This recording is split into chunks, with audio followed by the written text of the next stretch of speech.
მოგესალმებით. დღეს ვარჩევთ საქართველოს კონსტიტუციის ვერსიებს სხვადასხვა ეპოქაში. ანუ კერძოდ ვისაუბრებთ 1921 წლის, 1995 წლის და 2004 წლის და დღევანდელ კონსტიტუციაზე. მე ვისაუბრებ დღეს 1921 წლის კონსტიტუციაზე, კერძოდ თუ რა სახელმწიფო სისტემა იგულისხმებოდა მაშინ და პოტენციური სისუსტეები ჰქონდა ამ სისტემას. როდესაც ვაფასებთ ამას ძალაუფლების გატაცების კუთხით. თავიდან შესავალს გავაკეთებ და შემდეგ ვისაუბრებ სახელმწიფო მოწყობის მოდელზე, მოკლე განხილვას და შემდეგ გავაზიარებ ეკრანს.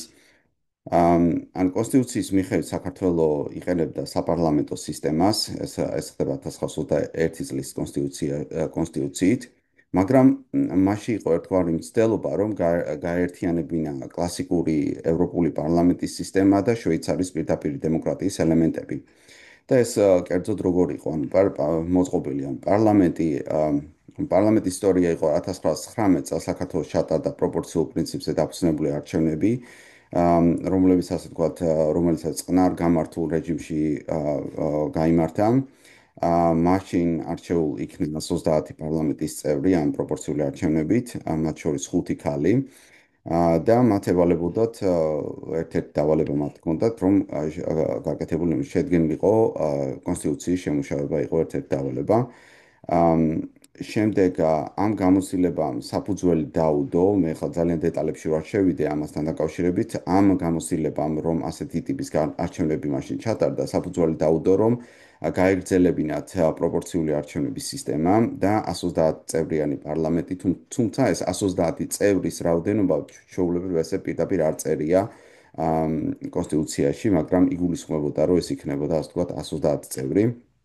აი გადამავალ დებულებებში იყო ეს ნახსერები და ყოველი პარლამენტარი ირჩეოდა 3 წლის ვადით და განმეორებითი არჩევის უფლებით. მაგრამ მათ არ ჰქონდათ უკან გაწვევების უფლება. აღმასრულებას რაც შეეხება, პარლამენტი ირჩევს თავმჯდომარეს 1 წლით, რომელიც მაქსიმუმ 2 წლით მოდიოდა. ანუ 1 წლით არჩევდა და შემდეგ შეიძლებოდა მისი 1 წლით კიდევ არჩევა. ну, მას ესე ვთქვათ, პრეზიდენტი არ ერქვა, მაგრამ მსგავსი მოვალეობები ჰქონდა ამ ასე ვთქვათ თავმჯდომარეს, ეგრეთ წოდებულ თავმჯდომარეს. სასამართლო სისტემა უმაღლეს სასამართლო წარმოადგენდა ასევე საკონსტიტუციო სასამართლოს, მისი წევრები უნდა არჩეულიყვნენ პარლამენტის მიერ, ანუ პარლამენტს ჰქონდა არჩევნები სასამართლოს შესახებ, მოსამართლეთა რაოდენობა კონსტიტუციით განსაზღვრული არ არის კონსტიტუციაში და გატანილი იყო სხვა კანონში.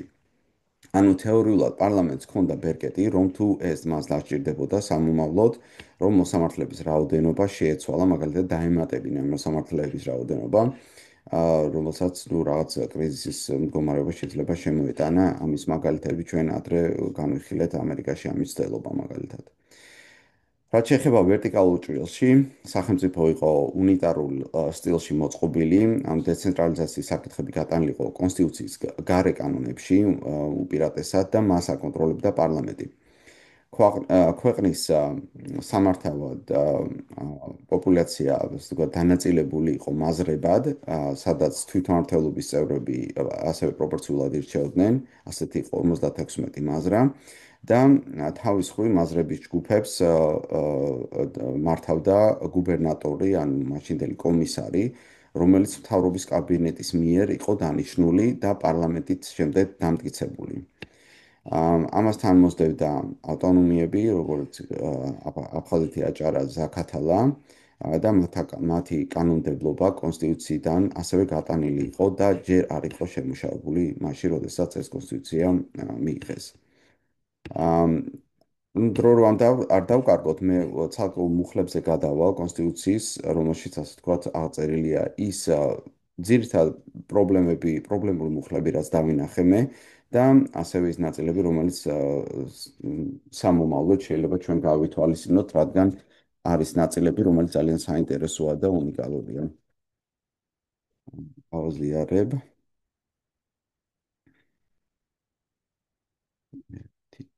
თით.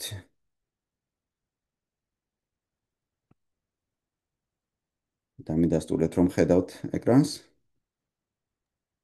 მიდასტურებ. მადლობა. დავიწყებ 53 მუხლით. აქ წერია ასეთი რამ, რომ ამბოხების ან ომის დროს პარლამენტს უფლება აქვს დროებით შეაჩეროს მთელს რესპუბლიკაში ან რომელიმე მის ნაწილში უფლებათა გარანტია, რომელიც აღნიშნულია შემდეგ მუხლებში და ეს მუხლები ჩამოთვლილი და მე აქ ჩამომატერაზეა ეს მუხლები. ეს არის სიკვდილით დასჯის აკრძალვა შეიძლება რომ შეარჩეროს, გაჩხრეკა დააწესოს, ჰაბიუს კორპუსი შეაჩეროს, რომელიც არის რომ დაკავებული ადამიანის 24 ან 48 საათში წარდგენა მოსამართლის მიერ და ამ შემთხვევაში ან უნდა გაუშვან, უნდა გააგრძელოს მის დაკავება.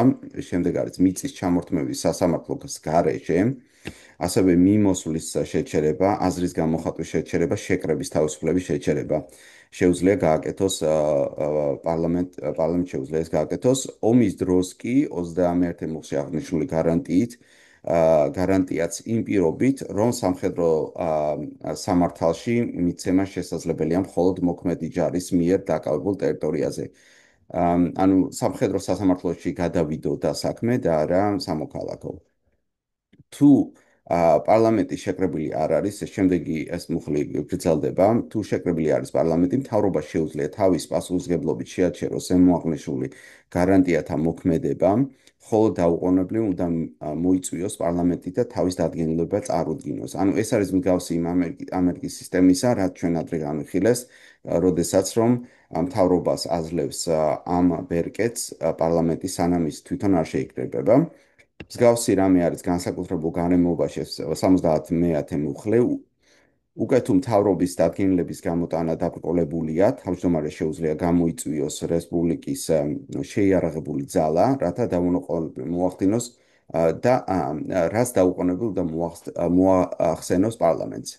ანუ განსაკუთრებული მდგომარეობის განსაზღვრება, რაში მდგომარეობს, ესეც დისკრეციაზე იქნება დამოკიდებული სწორედ აი ამ პრეზიდენტის ინსტიტუტის. შემდეგ არის მოულოდნელ შემთხვევაში თუ საჭიროება მოითხოვა, ესეც ცოტა ისეთია, მთავრობას უფლება აქვს თავის დადგენილებით გამოიყვანოს შეერაღებული ძალა ვადით, არაუმეტეს 21 დღისა, რომელიც არის ამერიკაში ეს არის 30 დღე. უკვე თუ მეტის ვადით დასჭირდა, პარლამენტიდან უნდა მიიღოს ნებართვა. ოკეი? მსგავსი მექანიზმი. ახლა წარმოვიდგინეთ ასეთი სიტუაცია, ანუ სტრეს ტესტი რომ მივუყენოთ ამ სისტემას, გამოწვევა არის ასეთი. პარლამენტი გაიტაცა სრულ დაპირებით პროპორციული წესით მოსულმა უმრავლესობამ, რომლის გაწევის მექანიზმი არ არსებობს და სასამართლოს ნიშნავს, როგორც აღნიშნეთ, უკვე პარლამენტი და აღმასრულებელს ასევე ნიშნავს პარლამენტი. ანუ ეს არის კონსტიტუციურად გაწერილი სტრუქტურა.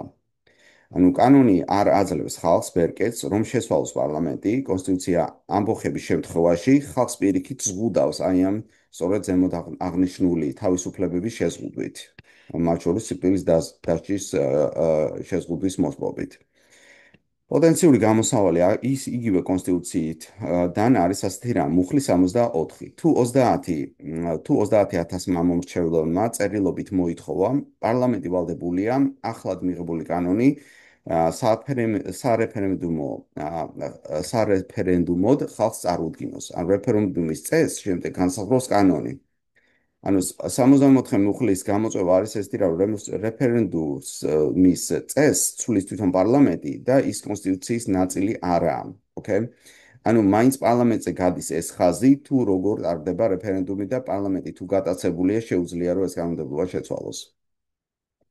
შემდეგი ნაწილი არის 57 მუხლი, ამას თუ რაიმე შეკითხვები თქოთ ჩაიწერეთ და შემდეგ გავარჩიოთ. 57 არის პარლამენტის არჩევნების წესს განსაზღვრავს ცალკე კანონი და შემდეგი 56 წესში ასეთ რამე წერია. პარლამენტი თვითონ გაარჩევს თავის წევრთა არჩევნების კანონიერებას და გადასწყვეტს ყოველსავე დავას ამ საგანზე. ანუ თვითონ ევალება ეს. ამ ხანერად რო ვთქვათ, თუ როგორ ირჩევენ პარლამენტარები როგორ ირჩევიან პარლამენტარები, საზღვრავს თვითონ პარლამენტარებიც საზღვრავენ ამას თავის არჩევნებს.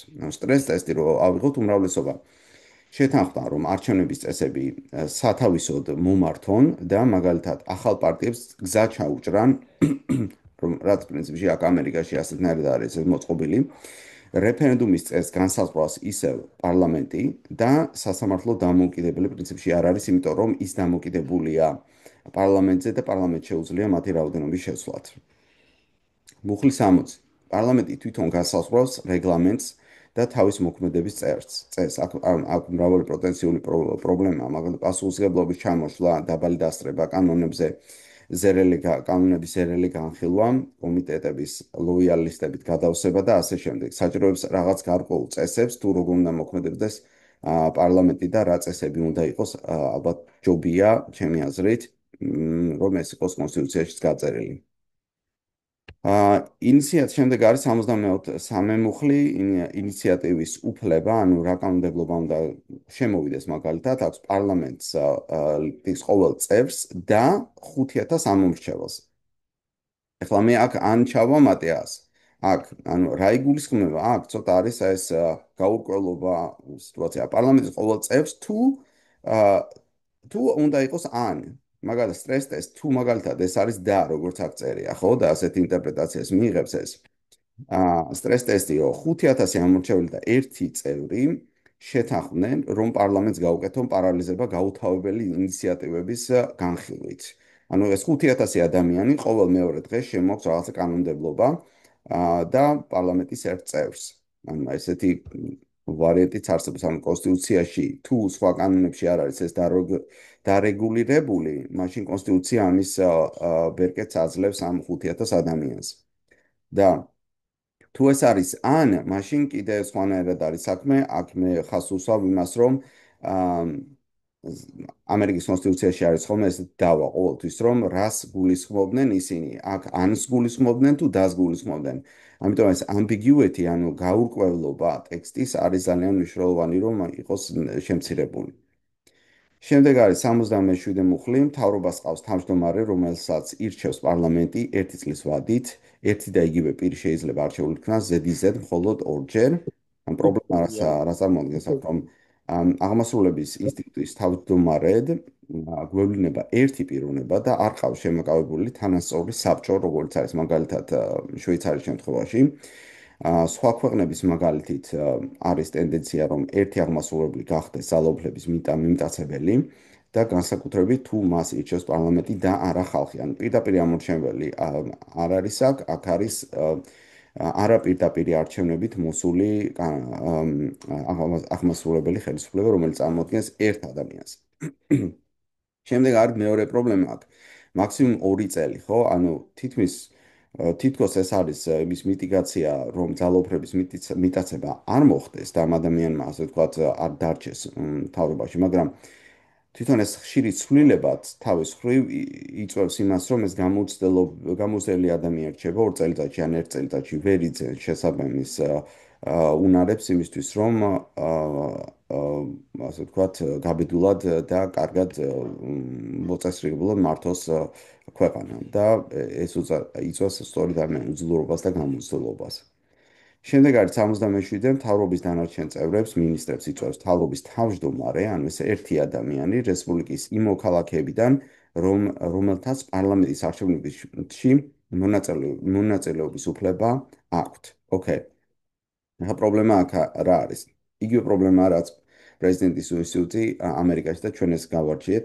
ანუ თავმჯდომარე ქმნის კაბინეტს პარტიებისთან გარიგებით და შემდეგ პარლამენტი კანდიდატურებს ამტკიცებს, როგორც ამერიკის შემთხვევაშია და წარდგინების უფლება წარმოადგენს, ასე ვთქვათ, დიდ ბერკეტს, რადგან პრეზიდენტი ირჩევს ლოიალისტებს და არა დამსახურებაზე დაფუძნებულ კანდიდატებს. რაც არის მაგალითად, ჯობს რომ წარდგინება მოახდინოს კანონმდებელმა, თუნდაც რამოდენიმე კანდიდატურის და შემდეგ აღმასრულებელმა ის აქედან აირჩიოს რამოდენიმე ერთი ან ორი კანდიდატი, თქვათ ერთი კანდიდატი და შემდეგ ერთმა კანდიდატმა აირჩიოს თავისი მოადგილე, რომ შემცვლელი ყავდეს. საინტერესო მუხლი რა არის აქ ამასთან დაკავშირებით? 73 მუხლი არის რესპუბლიკის დანარჩენ საქმეთა მართვა-გამგეობა, განაწილებულია მთავრობის წევრთა შორის.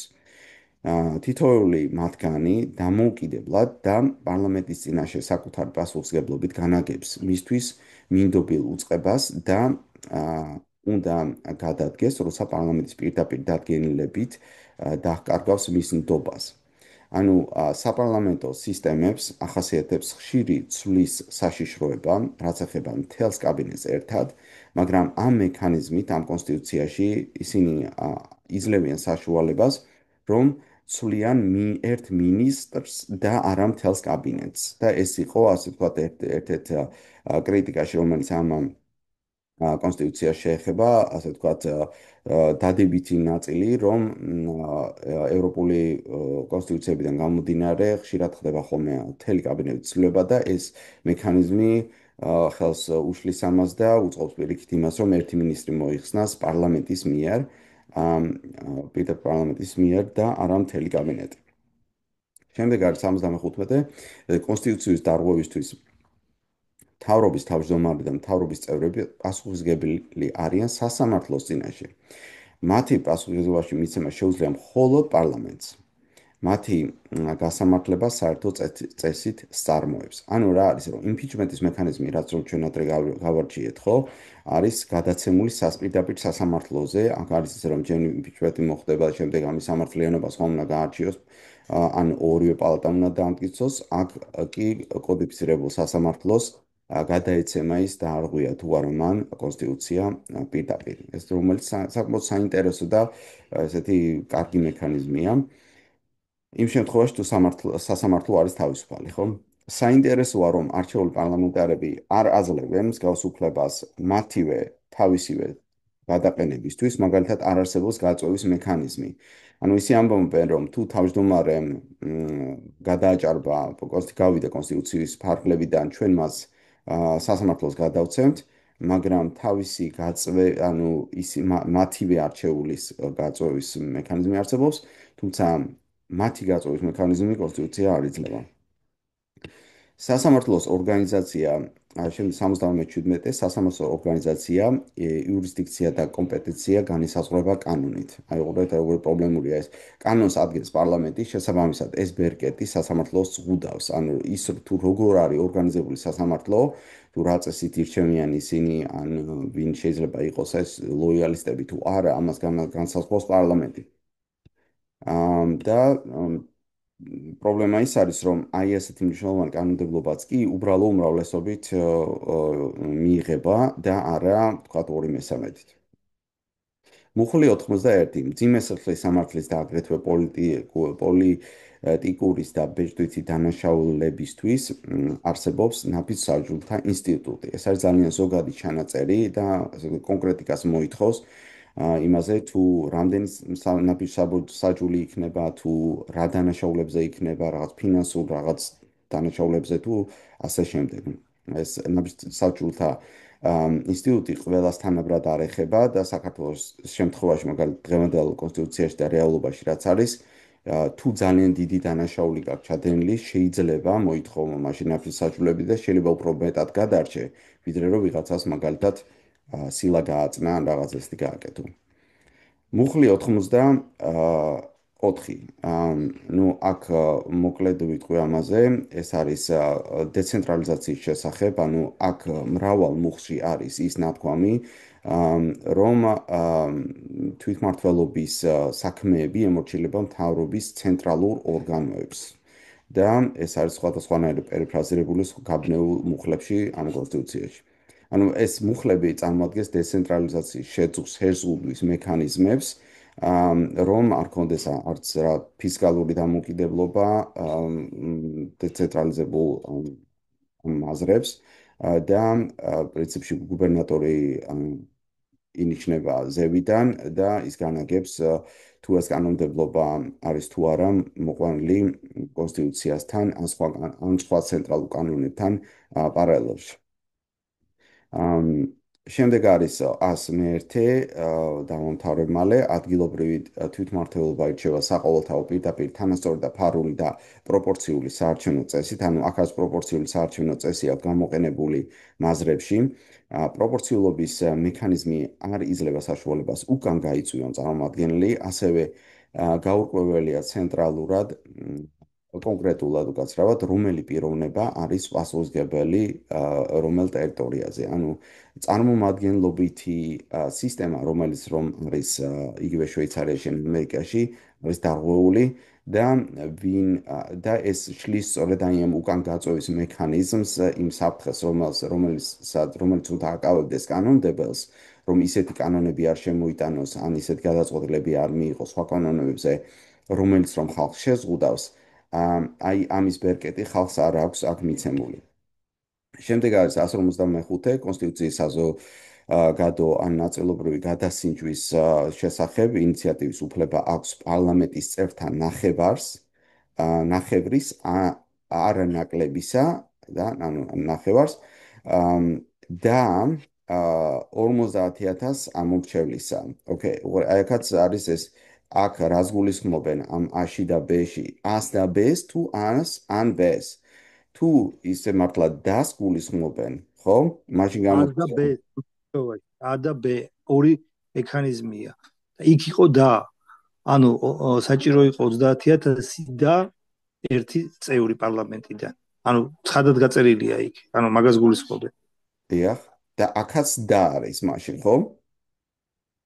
ნუ მაშინ მაშინ გამოდის რა, რომ თუ აქაც და არის, ხო? აკად გამოდის მაშინ ბოდესტიკა და ამორჩევლის პირდაპირ პირდაპირ იმიტომ წერი. რომ მოიცა ნახო ნამდვილად ეს წერი პირდაპირ მაქვს ეს დაკოპირებული ეს bold რაც არის აქ გაშავებული არის პირდაპირ copy paste-ით ჩადებული აქ ყველაფერი. ხო ამის მიხედვით ორივე საჭიროა. არა და არა ხო ამის ადაბე მიხედვით ორივე ადაბე საჭიროა და გამოდის რა არა არის ხო და რომ არა 100 ნუ და 500 რომ რეალურად ყავდეს ამორჩეველი, რეალურად ხო?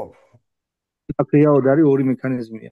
უფლება აქვს იმას და ამას რა, ანუ არა ჯამი არა ადაბე მაგიტომ არის რა. ანუ შვეიცარიდან აქვს ეს მიღებული და ორი მექანიზმია. უბრალოდ ცუდი ტექსტია. იაში ორი მექანიზმი.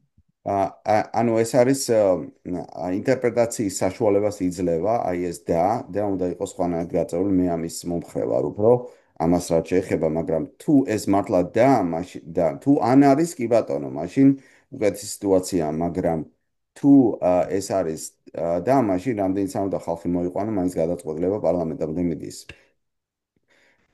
ოკეი, შემდეგ არის კონსტიტუციის საზოგადოებრივი ნაწილობრივი გადასინჯვის პროექტი მიღებულ უნდა იქნეს პარლამენტის ყველა წევრთა 2/3 უმრავლესობით. იგი ძალაში შედის მხოლოდ ხალხის უმრავლესობის მიერ დადასტურების შემდეგ. ანუ ეს ძალიან კარგი დებულებაა, მე რას ვუყურებ, ანუ არა მარტო ის, რომ შეიძლება ინიციაცია გააკეთოს, თქვა 50,000 მომრჩეველმა ეს რაღაც კონსტიტუციური კრიზისის გამოსვლის საშუალებაა.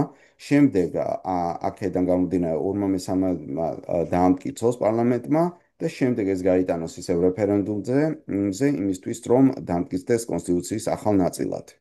ეს მაგრამ ну იმ შემთხვევაში თუ გატაცებულია პარლამენტი, მაშინ ეს მაინც პრობლემური რჩება, რადგან ეს 2/3-იანი პარლამენტს შეუძლია მისი დაბლოკვა.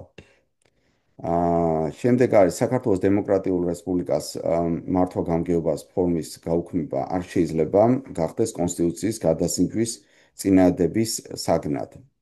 ანუ ეს რას ნიშნავს, რომ მუხლი წარმოადგენს მომავალი კონსტიტუციური კრიზისის საფუძველს, ანუ ეს მუხლი პირდაპირ ამბობს, რომ ის სისტემა, ეს საპარლამენტო სისტემა, თავისი თავმჯდომარე, თავისი ასე შემდეგ, ეს სისტემის ჩამოშლა არ შეიძლება, ან შესვლა არ შეიძლება. და რა აქ ლაპარაკი არის რესპუბლიკურ წყობაზე, რომ მონარქია არ შეიძლება იყოს. კი ბატონო, ან რაღაც რესპუბლიკური დიქტატურა. წყობის შესვლა არ შეიძლება, ხო?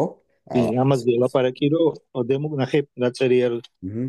დემოკრატიული რესპუბლიკის მართვა-გამგეობის, ანუ დემოკრატიული რესპუბლიკა უნდა იყოს, არ შეიძლება რომ დიქტატურა იყოს, არ შეიძლება რომ მონარქია იყოს. მოკლედ აი დემოკრატიულ რესპუბლიკაში რაც ჩდება, დიქტატურა არ შეიძლება, რა მონარქიას ვერ შემოიღება.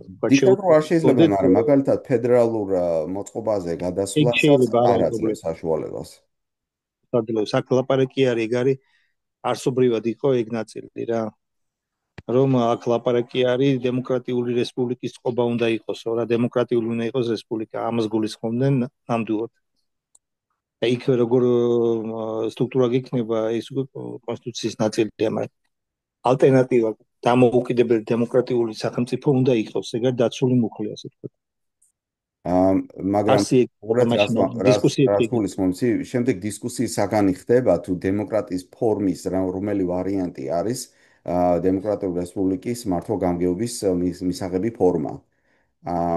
შესაბამისად, ანუ მაგრამ დემოკრატიის განსაზღვრებაში შეიძლება ვიღაცამ შემოიტანოს სხვადასხვა ვერსიები, რომელიც ავტოკრატიის სემიდემოკრატ ნახევარდემოკრატიულ ვარიანტებს წარმოადგენს. ანუ ვიღაცა გამოცდა შეიძლება მოუწყოს ამ სისტემას. ხოდა მაგაზე ლაპარაკო დემოკრატიული წყობა უნდა იყოს რა მოკლედ. ანუ არსი იყო ყველაფერს ხო ვერ გაწერენ და ანუ შეუძლია როგორ უნდა ფორმულირებაში უნდა მაშინ სხვა უფრო ზუსტი ფორმულირება თუ შეიძლება აქ ლაპარაკია რომ ხალხის მართლობა უნდა იყოს რა ანუ იდეაში ეგ დემოკრატიული რესპუბლიკა უნდა იყოს მჰმ. და სხვა საკითხი ვერ იქნება რა ანუ თქვა მონარქია დიქტატურა ვერ იქნება. დავამთავრებ შეჯამებით, ანუ ცალკეული მუხლები თავის დროისთვის საკმაოდ ინოვაციურია და გამბედავია და ბევრ სხვა კონსტიტუციაში არ იყო ასეთი ადამიანის უფლებები, ქალების უფლებები, ყველასთვის არჩევნების მონაწილეობა და სხვა მრავალი. შტოებს შორის გაყოფა ჩემთვის საკმაოდ არასაკმარისია და ერთმანეთზე დამოკიდებულია, მაინც პარლამენტზეა დამოკიდებული. პარლამენტის წარმომადგენლებზე ხალხის ბერკეტები არ კმარა, ძირითადად იმიტომ, რომ მაჟორიტარული სისტემა არ არსებობს და შესაბამისად წარმომადგენელთა გაწვევა ვერ ხერხდება.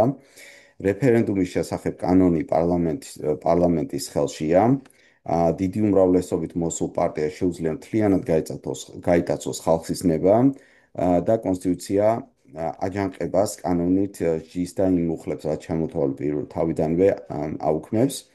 დეცენტრალიზაციის ხარისხი ასე ვთქვათ მოჩვენებითია და ხალხისადმი ნდობას ფუძალზე გამოხატავს უფრო ვიდრე რეალურად.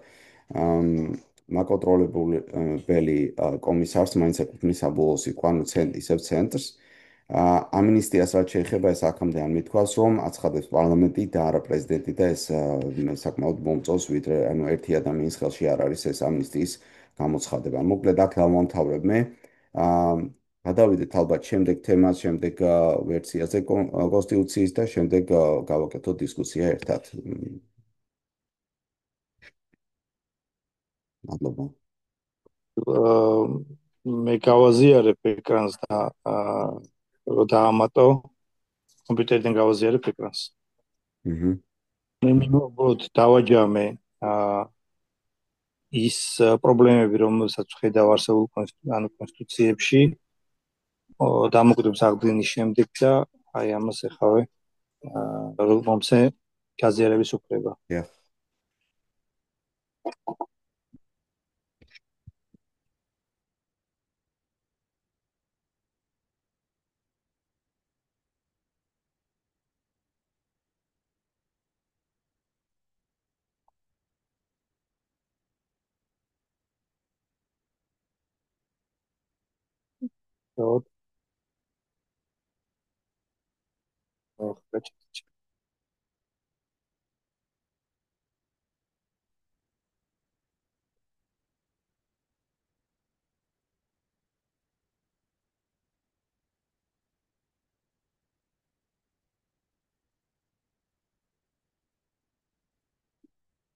აქ არის მოკლედ როგორც გითხრათ შეჯამებული მაქვს ის მნიშვნელოვანი წერტილები რომელიც ძალფურის მიტაცებას აგეთ კონსტიტუციური მიტაცების გზით უწყობს ხელს რომ გავიხსენოთ რომ თავი პრობლემა მდგომარეობს იმაში რომ არსებობს მექანიზმი რომელიც ცენტრალურ ხელისუფლებაში მოსულ ძალას არ მისცემს ძალოფლების მონოპოლიზაციის საშუალებას არ არის ძალოფლება მთლიანად კონცენტრირებულია ერთ წერტილში და არ ხდება მისი გადანაწილება.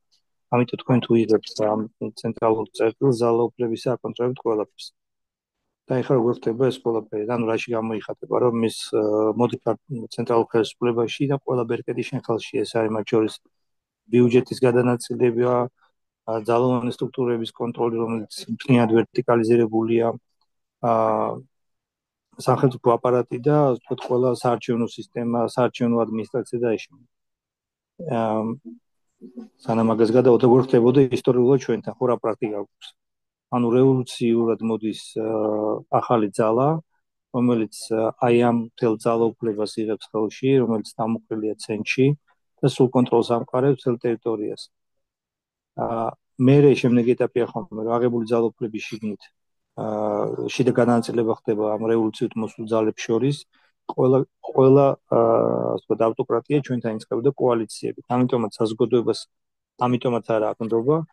პირველ ეტაპზე ხდება ხოლმე, რომ გავიხსენოთ 92-იც 2003-იც 2012-იც პირველი ეტაპი არის იღებს მოკლედ ახალი ძალა ამ ეიფორიაზე მოსული ძალა მთელ ძალაუფლებას ქვეყანაში როგორც თქვი იმიტომ რომ არ არსებობს ადგილობრივი მმართველობები რომელსაც შეუძლია რაღაც ადგილობრივ დონეზე მაინც გადაწყვიტონ ფინად ვერტიკალია და ხდება ხოლმე ინტრიგების გზით შიგნით უკვე ძალაუფლების გადანაწილება ამ კოალიციის შიგნით ეს ნახეთ 2003-ში მაგალითად ეს ნახეთ 2012-ში კოალიციური მოსული ძალებში ერთი ჯგუფი ძლიერდება სხვების ხარჯზე. ჯერჯერობით რჩებიან იმ ფორმატში, იმ პერიმეტრში, რომელიც არის ხოლმე. მე შემდეგ ეტაპზე ხდება უკვე ძალაუფლების კიდევ უფრო ასე ვთქვათ, პერიმეტრიდან გასვლა და ახალი ძალაუფლების მოპოვება. მაშინ მეგრაც ასე ვთქვათ, ერთი მოძლიერდა, ემზადება მომავალი, ასე ვთქვათ, კიდევ უფრო მეტი ძალაუფლების მისაღებად, ლეგიტიმურ ბაზას ქმნის, ასე ვთქვათ, საკანონმდებლო დონეზე. და ცდილობს რომ კონსტიტუციური უმრავლესობა მოიპოვოს. და არჩევნების გზით და არჩევნების CSKO-ს მეშვეობით ასევე ძალაუფლების გამოყენებით ახდენს ხოლმე ამ კონსტიტუციით მოდის ეს ნახეთ პრინციპში შევარდნაძემას 95-ში თვითონ დაწერა კონსტიტუცია, იმიტომ რომ ის აკონტროლებდა პარლამენტს, ეს ნახეთ 2003 შემდეგ პროცესში როცა კონსტიტუციური უმრავლესობით მოდის ნაციონალურ მოძრაობას სწორედ ამ მიზნით კონსტიტუცია გადაწეროს და ეს ნახეთ 2016-ში ქართული ოცნების დროსაც. და კონსტიტუციის გადაწერის მიზანი არის ხოლმე იმაში, რომ უკვე შემდეგ არჩევნებში კონსოლიდირებულია პარლამენტი და მთავრობაში ერთ-ერთი ძალაუფლება და აი შესაბამისად უკვე თუნდაც 51% რომ მოვიდეს, მას აღარ ჭირდება დამატებით ახალი ძალაუფლების მიღება და 51%-იანი უმრავლესობაც კი საკმარისი იქნება გაზარდოს თავის ძალაუფლება და ეფექტურად გამოიყენოს ის ძალაუფლება, რომელიც კონსტიტუციის გადაწერის შედეგად უკვე მიიღო. და თუნდაც ფრაგმენტირებული პარლამენტი ეს შეხედვით დემოკრატიული, მისთვის პრობლემა არ არის 51% თუ აკონტროლებს და მე იწყება მესამე ფაზა. ამ ფაზაზე მარტო ქართული ოცნება გადავიდა რეალურად, როდესაც აი ამ ელექტორალური ავტოკრატიიდან სულ ავტოკრატიისკენ მიდის. აი ამ წინა ფაზაზე ლეგიტიმიზირებული უზურპაციის საფუძველზე კანონის შესაბამისად, იმიტომ რომ პარლამენტში 51% აქვს, სულ კონტროლს აკარებს ყველა ინსტიტუციას. და მე შესაბამისად იწყება კანონის მიღება, რეპრესიული კანონის მიღება და ამ კანონის სრული სიმკაცრით ოპონენტების განეიტრალება, ყველა იმ ინსტიტუტის განეიტრალება საზოგადოებაში და პოლიტიკურ ველზე, რომელიც თავს უშლის და საჭიროების შემთხვევაში კანონის მიერ თვალის დახუჭვის ხარჯზე, სასამართლოს კონტროლის გზით და ძალაუფლების კონტროლის გზით და რეჟიმის სრული გახსნა იწყება, ნუ იმის მიხედვით რა ტემპერამენტი აქვს, ანუ რამდენზე უნდა რომ წავიდეს და ქმნის ასე ვთქვათ აი ამ დიქტატურას, სადაც ის თავს ძალიან კომფორტულად გრძნობს. შემდეგ რევოლუციამდე იყო აქამდე.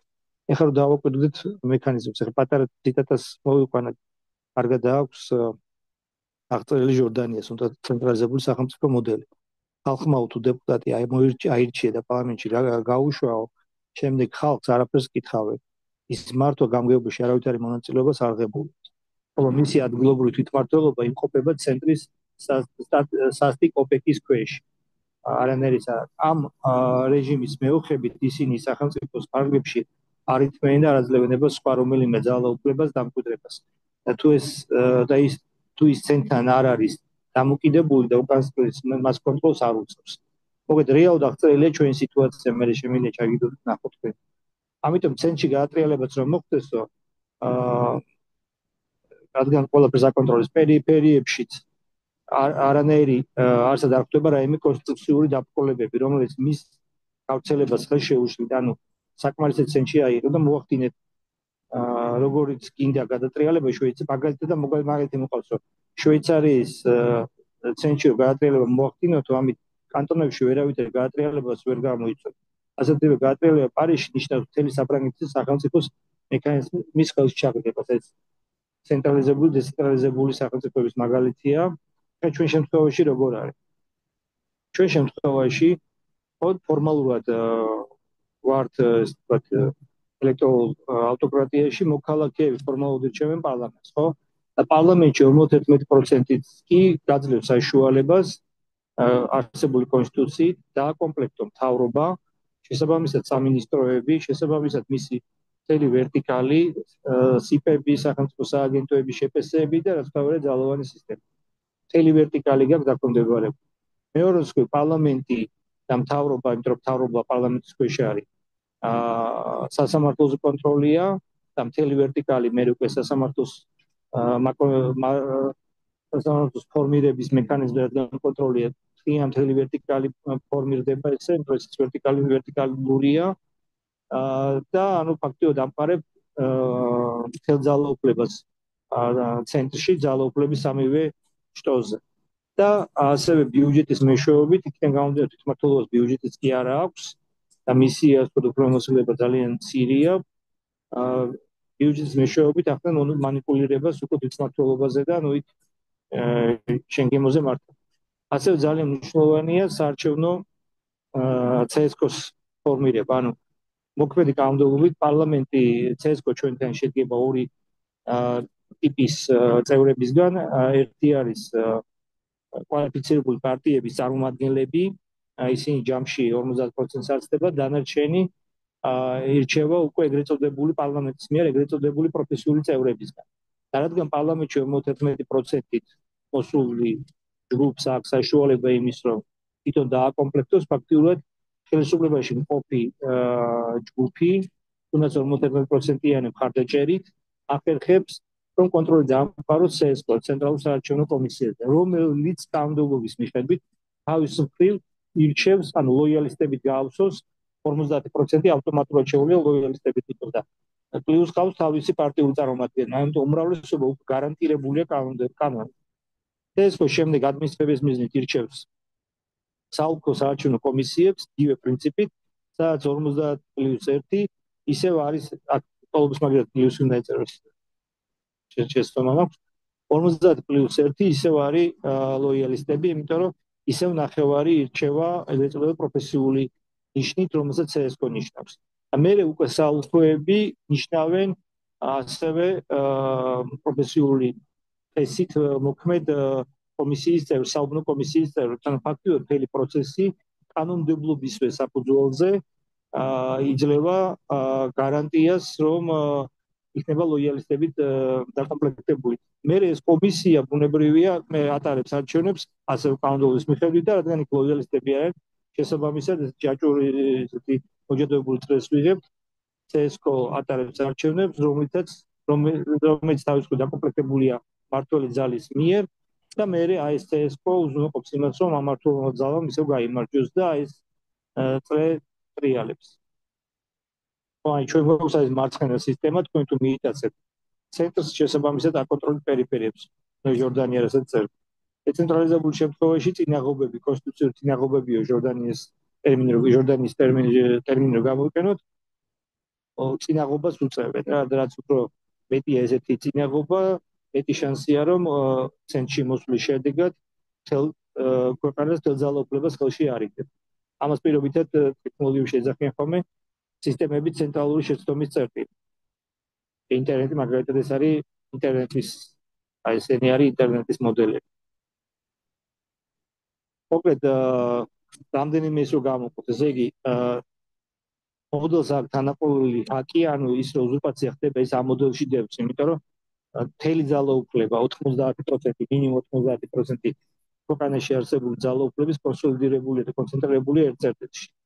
ამ შემთხვევაში რადგან საპარლამენტო პარლამენტში და თქვენ თუ პარლამენტს 51%-მდე მიიტაცებთ, ფაქტიურად აკონტროლებთ ყველაფერს, ყველა ორგანოს, როგორც ზევით ნახეთ, დაწყებული აღმასრულებელი ხელისუფლებიდან, მისი სამინისტროების სიპები, რომელსაც განსაზღვრელი და შეუზღუდავი ძალაუფლება აქვს, ვერანაირი ადგილობრივი ორგანო ვერ უწევს წინააღმდეგობას, თავის ძალოვნებით, სასამართლო სისტემით, საზღვარგარეთ მაუწყებლის ბორდის დაკომპლექტებით და რაც მნიშვნელოვანი, ასევე საარჩევნო ცენტრალური საარჩევნო კომისია.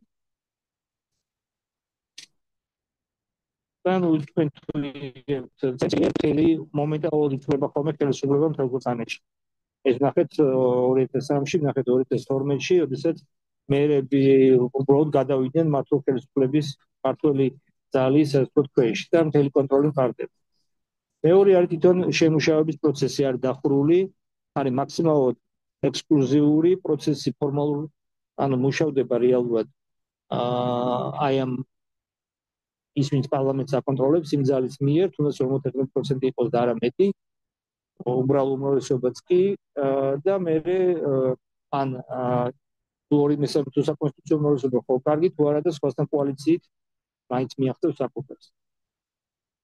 და თვითონ მიღებების მონოპოლია ასევე თავმოყრილია აი ამ საკონსტიტუციო უმრავლესობის ხელში, რომელსაც შეიძლება მართველი ძალა თუ ჭირდება რაღაც მომენტში იღებს ხოლმე, როგორც თქვით, მე წერს თავის შუაზე კონსტიტუციას, ან თეორიულად შეუძლია რომ მასთან გარიგდეს როგორც ეს შევნახეთ გერმანიის შემთხვევაში. ამიტომ რაიმე განხილვას აზრი ეკარგება ხოლმე სრულად ფორმალურ სახე აქვს ამ განხილვებს და დამტიმეებს, მსჯელობებს, იმიტომ რომ არანაირი ძალა, რომელიც შეუძლია ასე ვთქვათ ვეტო დაადოს, არ არსებობს აი განსხვავებით იმ პირველი კონსტიტუციისგან, სადაც ხალხს რეფერენდუმის გზით შეეძლო მონაწილეობა მიეღო ამ პროცესში, როგორც ინიციირებაში, ასევე დამტკიცებაში. ამიტომ ხნიანად მორგებული არის კონსტიტუცია უმრავლესობას, რომელიც პარლამენტში არის და ამიტომ ექსკლუზიური. აი ეს იყო ასე ვთქვათ ძირითადი მიგნებები, რაზეც მინდოდა მელაპარაკა. ანუ აი გამოვყოფდი ასე ვთქვათ კიდევ ერთხელ აი ამ სლაიდს დაუბრუნდები, სადაც არის ნაჩვენები, როგორ მარტივად ხდება პრინციპში ერთი წერტილის აღებით არჩევნების მანიპულირებით, თუნდაც მცირედით 51%-იანი უმრავლესობის მოპოვებით ელი კონტროლის დამყარება. აი ეს იყო რისკაც მინდოდა, მადლობა. რამე კითხვები თქმა მზადვარ. მადლობა და კიდე გვაქვს რამე წარმოსადგენი სხვა წევრებსაც მიმართავ, თუ გსურთ შეგიძლიათ თქვენი შეფასებებით მოგვაწოდოთ. მე ახლა ეგეთი ფუნდამენტური არ მაქვს. ძირითადად გარეთ ვარ გავაბნილი და ცოტა რაღაცა გავაკეთე. თუ ძალიან კარგი. დათა შეგიძლიათ შეწყვიტოთ გაზიარება და მადლობა.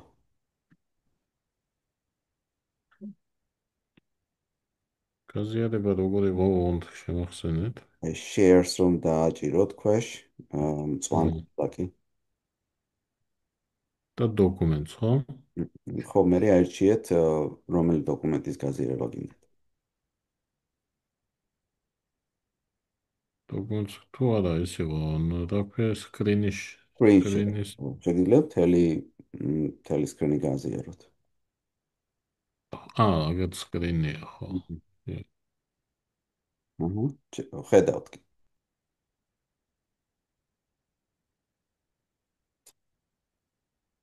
კი, ჩანს.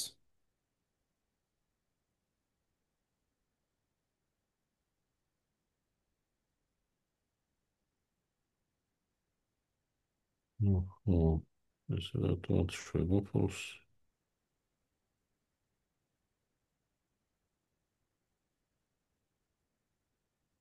ხო, ну ესე იგი მე საუბრობ 95 წლის ათნემაზე კონსტიტუციაზე.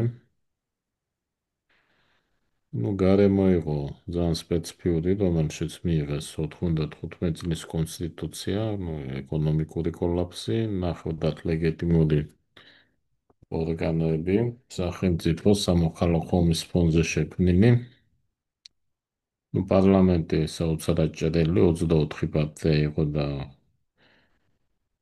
13%-ზე მეტი მე მგონი არც ერთ პარტიას არ ჰქონდა.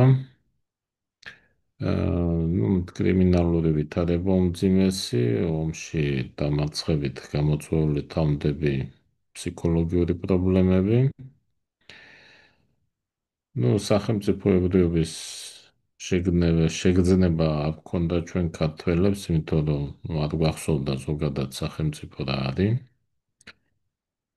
მიჩვეული ვიყავით ხანგრძლივი პერიოდი სხვის მმართველობის ქვეშ ცხოვრებას.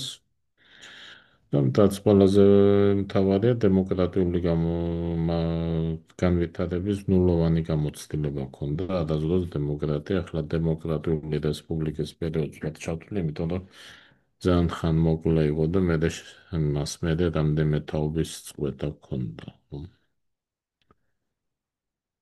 ნუ ჩემი აღთქმით კონსტიტუციის მთავარი დანიშნულება არის, რომ ესე იგი ადამიანი ხელისუფლებაში რო ხდება, იქ შეიძლება სერიოზული ბერკეტები და ცდუნებები, რომ ეს ბერკეტები გამოიყენოს ძალაუფლების უზურპაციისთვის. ეს განსაკუთრებით დემოკრატიული გამოცდილების ათქონე ქვეყნებისთვისა დამახასიათებელი და 95 წელს, ნუ ეგეთი ქვეყანა ვიყავით. და ერთ-ერთი მთავარი ფუნქცია კონსტიტუციის არის, რომ ხელისუფლებას არ მიღწევს ძალაუფლების უზურპაციის საშუალება. აქ არ არის ახლა გადამწყვეტი, მე მგონი და პოლიტიკურ სისტემას ავეთიშეთ საპარლამენტო იქნება, საპრეზიდენტო იქნება. თავარია, რომ ამ კონსტიტუციური მონარქია თუნდაც, მაგრამ თავარია, რომ ეს კონტროლის ეფექტური მექანიზმები ბერკეტები შეუქმნათ.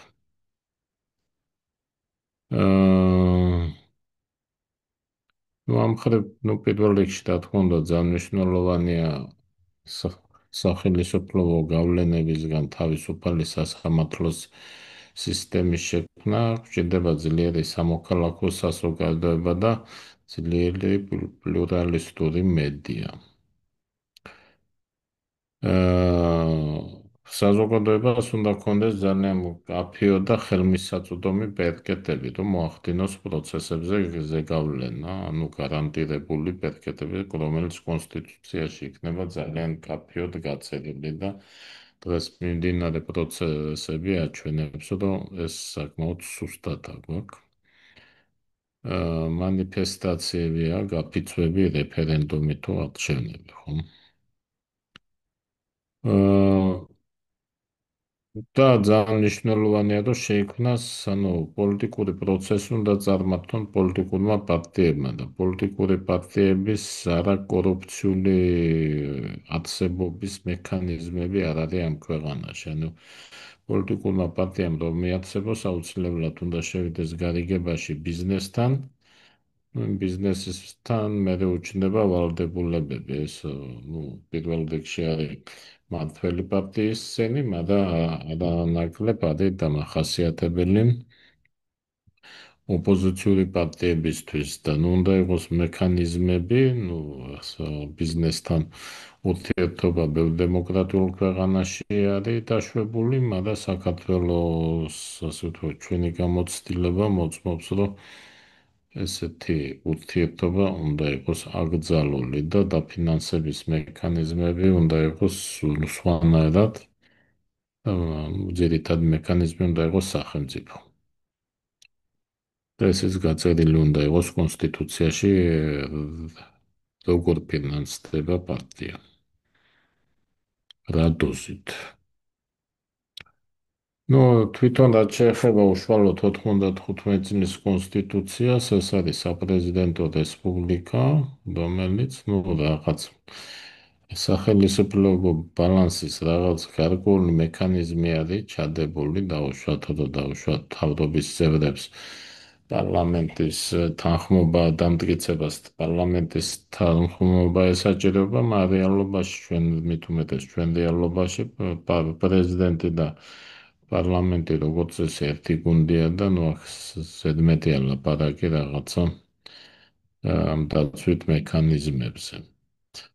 ამ კონსტიტუციაში 95 წლის კონსტიტუციაში პრაქტიკულად არაფერი არ წერია თვითმმართველობაზე, ერთხელ არის ნახსენები, როგორ ფუნქციონირებს და უფლებები აქვს, საერთოდ არაფერი არ არის გაწერილი. და ბუნებრივია მნიშვნელოვანია ხელისუფლების დანაწილების კუთხით. უზენაეს და საკონსტიტუციო სასამართლოთა შედანიშნის წესი პირდაპირ, ნუ ახლა უზენაეს სასამართლოს წევრებს ნიშნავს პარლამენტი უბრალო უმრავლესობით. საკონსტიტუციო სასამართლოს წესიც პრეზიდენტი იქ 9 წევრიდან 3 პრეზიდენტი, 3 პარლამენტი და 3-ს ვაცდები უზენაეს სასამართლო. ნუ ნებისმიერ შემთხვევაში სრული კონტროლის ქვეშ ექცევა ორივე უწყება, ხოლო საერთო სასამართლოების მოსამართლეთა არჩევის წესი საერთოდ არ არის კონსტიტუციაში გაწერილი და რეგულირდება კანონით, რომელიც არის კონსტიტუციის გარეთ.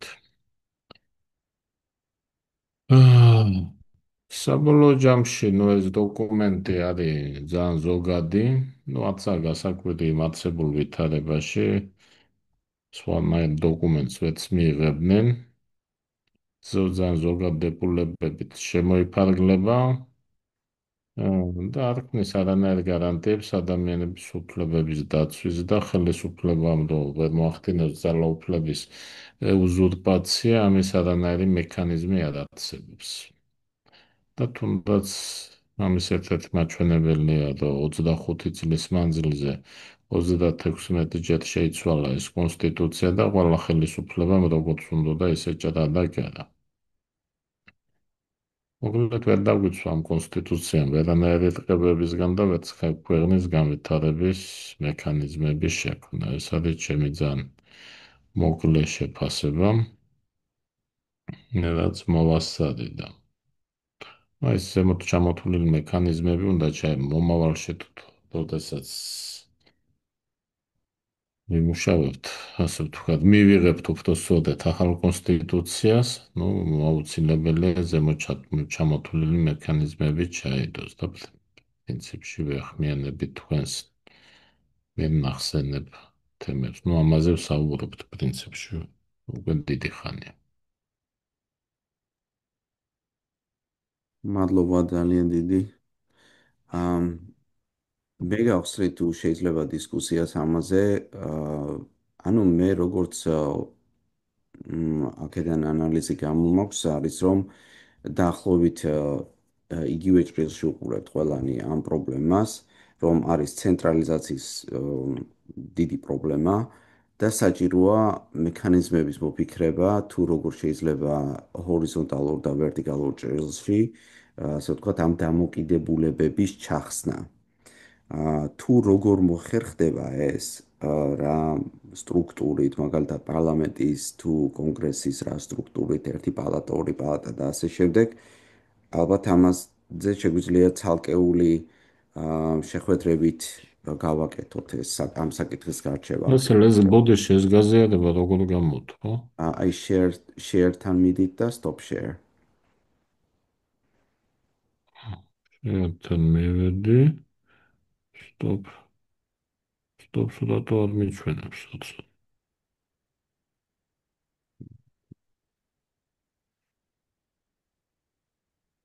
შეერთან რომ მივალ stop-ს, stop-ი სადაა? თუთით.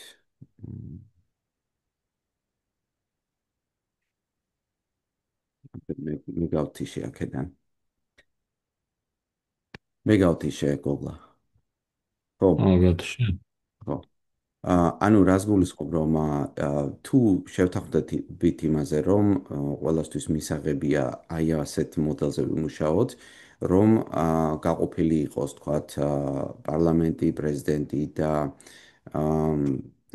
სასამართლო თუ არის იმაზე არგუმენტები რომ საერთოდ პრეზიდენტის ინსტიტუტი გავერთიანოთ ანუ საპარლამენტო რესპუბლიკის მოდელი ავიღოთ და პრინციპში უექნება მაშინ ორი შრე, აქ იქნება არ იქნება სამი, ანუ პრეზიდენტის ინსტიტუტი ერთგვარად გაერთიანდება პარლამენტთან. თუ გვაინტერესებს საპრეზიდენტო მოდელი, სადაც ეს სამი შტოა და ასევე დეცენტრალიზაცია ვერტიკალურ ჭრილში. აი ამაზე რა სიტყვით როდესაც საუბრობთ პარლამენტის საპარლამენტო სისტემაზე თუ საპრეზიდენტო სისტემაზე. ან თუნდაც ჰიბრიდული ავიღოთ.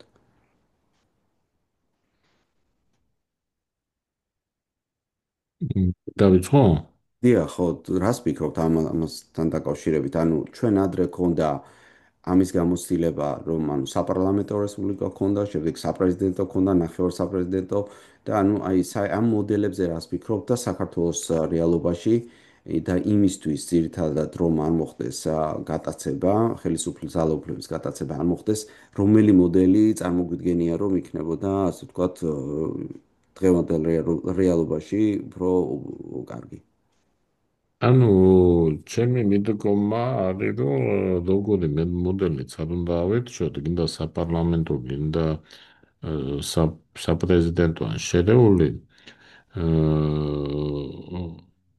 თუ არ იქნება დამცავი მექანიზმები, nebesmier შემთხვევაში მოხდება გადაცემა. ანუ ეს მოდელი არ უშლის ხელს ძალაუფლების გადაცემას. თვისი გამოცდილებაც გვაქვს უკვე სახეზე. ჰქონდა სხვადასხვა მოდელები, ყველა მოდელში მოხდა ძალაუფლების გადაცემა.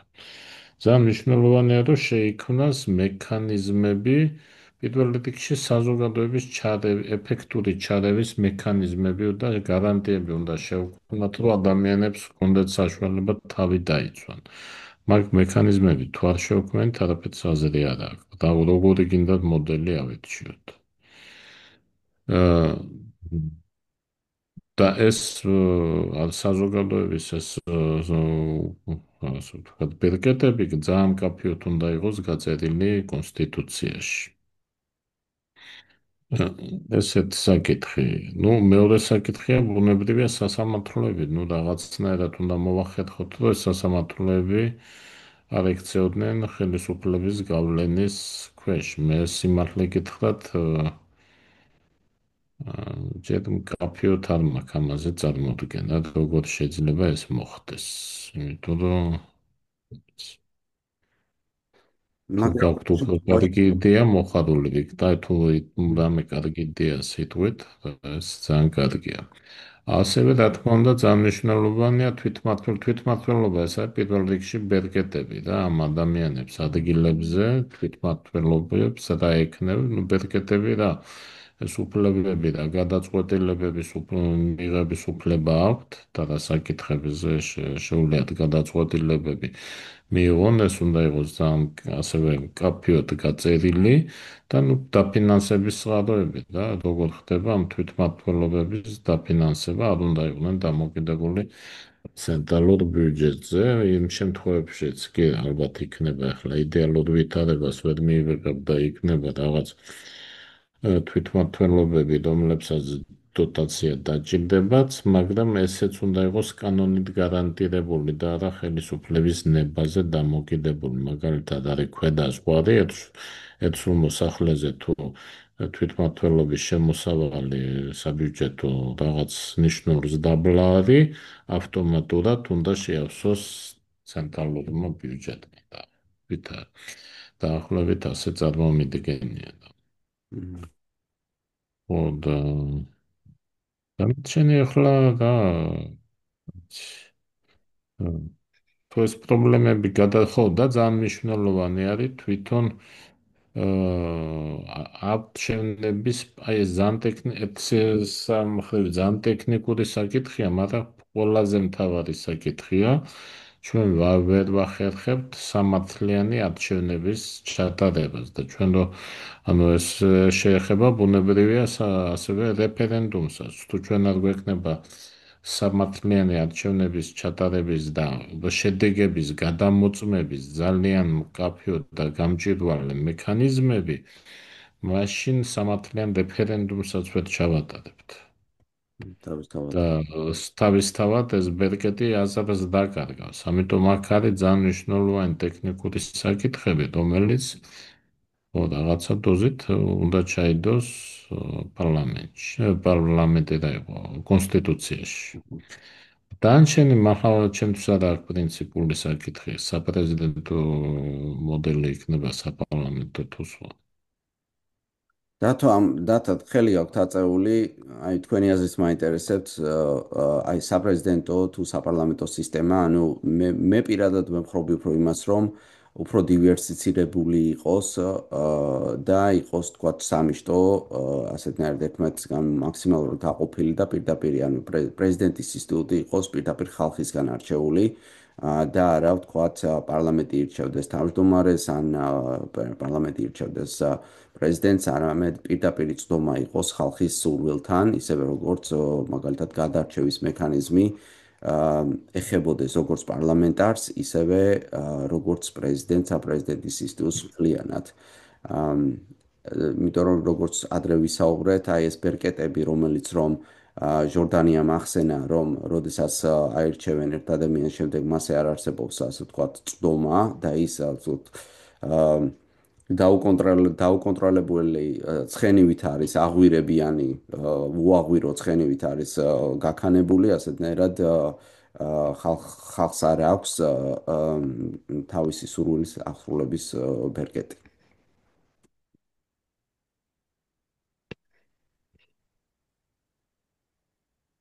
აქ ხარ და ის არის მე დავსავდე საკითხი ჯერ ეს.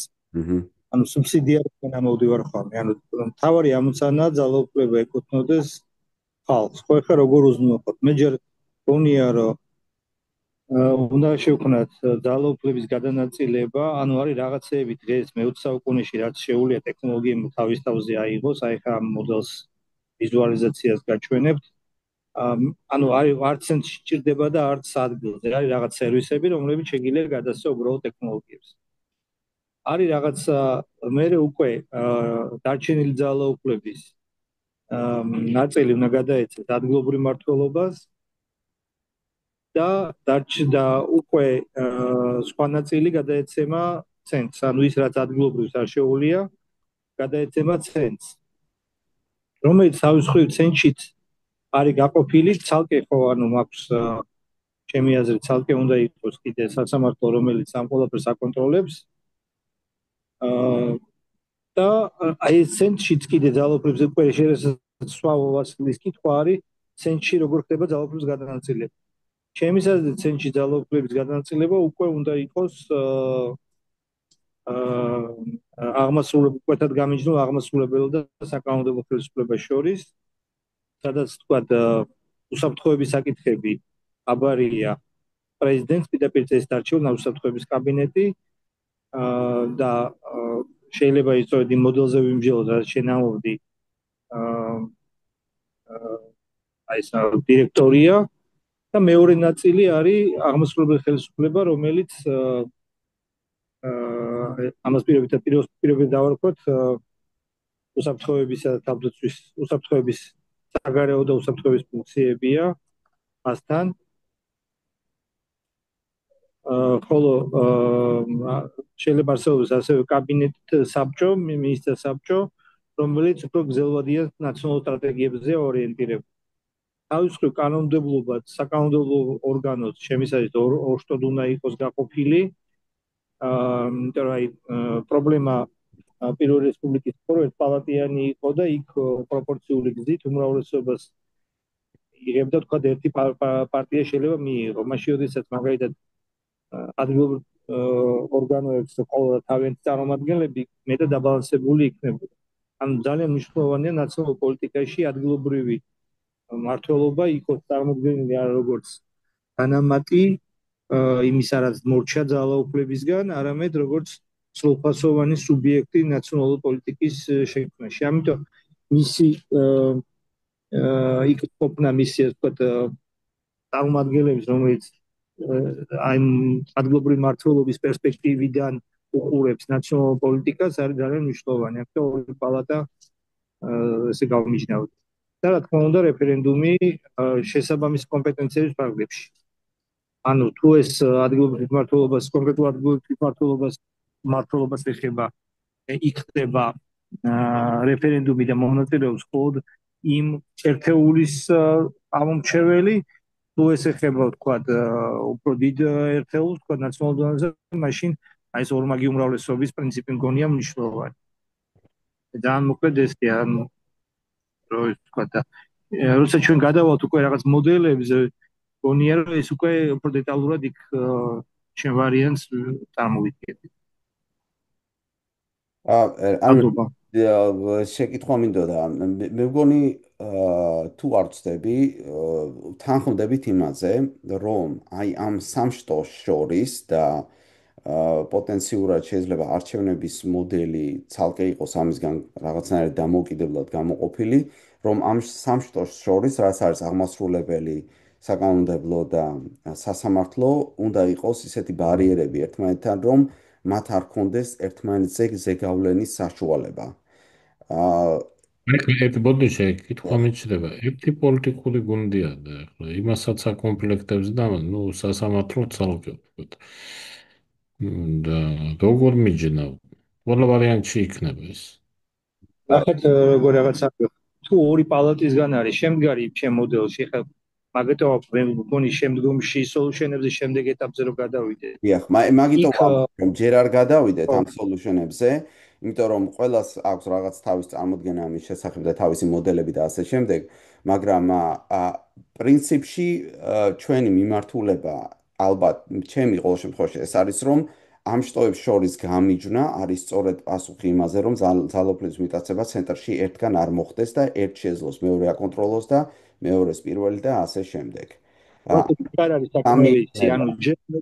ანუ ჯერ გაიმიჯნოს რა გადაეცემა ადგილობრივ მმართველობას და რაზეც ის ვერ განკარგავს ისი ძალმოსილობაც არ აქვს ელემენტარულად ხო თქვა თავდაცვალური პოლიტიკა საგარეო თავდაცვა უსაფრთხოება და ამ შემდეგ აი ეს საკითხები რომლებიც საერთო ეროვნულია და ვერ განკარგავს თავის პერსპექტივიდან ვერც ერთი თვითმმართველობა ადგილობრივ მმართველობა აი ის გადაეცეს ჯერ ეს გაიმიჯნოს პირველი მე ჩემსაც ესე უნდა იყოს და მე უკვე რაც გადადის ცენტრში იქ გადაცემული ცენტრში როგორ მოხდეს კიდე დეკონცენტრაცია ძალაუფლების რომ არ იყოს ამის საშუალება. ჩემთვის ეს არის აი ვთქვათ ორი ტიპის აღმასრულებელი ძალა პრეზიდენტი პირდაპირ არჩევნებით და თუ ეს პრეზიდენტის კაბინეტი მოკლედ პირობითად პირდაპირ არჩევნებით მოსულები რომლებიც აი პასუხისმგებელია სწრაფ რეაგირებაზე ოპერატიულ სწრაფ რეაგირებაზე და მეორე მინისტრთა საბჭო რომელიც შეიძლება უკვე პარლამენტი აფორმირებდეს ის უფრო გრძელვადიან სტრატეგიებზეა იმიტომ რომ დანარჩენი ყოველდღიურ რაღაცებს თვითმმართველობა თუ ადგილობრივი მმართველობა ახორციელებს აი ეს წარმოგიდგენთ თვითონ ნაციონალურ საკანონმდებლო ორგანო ერთის უნდა იყოს ფორმირებული ერთი პალატა საყოველთაო არჩევნებით როგორც ერთიანი ოლქი ერთ პალატაში სოლუშენებში არ შევიდეთ დატა, ანუ მაგაზე მაინც თანხმდებით, რომ რასაც ვერ აკეთებს მაგალითად და რაც არ გადაეცემა მუნიციპალიტეტებს და ის ცენტრში გადმოდის, ანუ ის გარკვეული საკითხები, რომელიც რომ ცენტრიდან უნდა გადაწყდეს, ამ ძალებს შორის გადანაწილება უნდა მოხდეს მაქსიმალურად შტოებს შორის გააყოფით, ხო? და როგორ ხდება ეს ცალკე თემაა, მაგრამ ყოველ შემთხვევაში მე მგონი ყველას მიმართულება მაქეთ მიდის ამ განკვლევები და კონსტიტუციების გარჩევიდან გამომდინარე, რომ გვინდა მაქსიმალურად გავყოთ და ერთმანეთზე დამოკიდებულება მოსვოთ, მაგალითად სასამართლო არ იყოს პარლამენტზე დამოკიდებული, პრეზიდენტის არჩევნები არ იყოს, თქვა, პარლამენტზე დამოკიდებული ისევ და ანუ ძალათა კონცენტრაციას არ მივყავდეთ ისევ პარლამენტში, როგორც იყო პრინციპში სულ აქამდე რაც კონსტიტუციები ქონდა, ერთი და იგივე მოდელის რაღაც სხვა ვარიაციები ქონდა. ამაზე იგივეს ამბობთ ალბათ რაც ახლა მე ვთქვი, ხო? კი ბატონო. მან ვთქვათ დაღლისავი დამარხულია როგორში და ამაზე მე უკვე სპადროს ეს სპადროს თემატურად უნდა გავარჩიოთ. ვიქტორ, ხელი აქვს აწეული.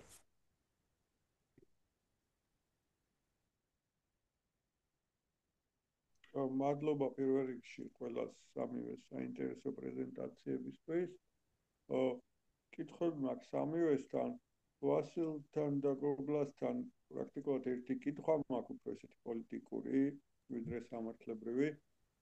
თქვენი გადაცემა განცუდათ ისმის ვიქტორ და მარტო მე მესმის სულა? მართლა. გესმით ახლა? აბა თუ გესმით ახლა. თითქოს უკეთესად. ცოტა შორიდან არის და. ცოტა შორიდან ისმის, ხო? აბა მოიცათ ერთი წამით.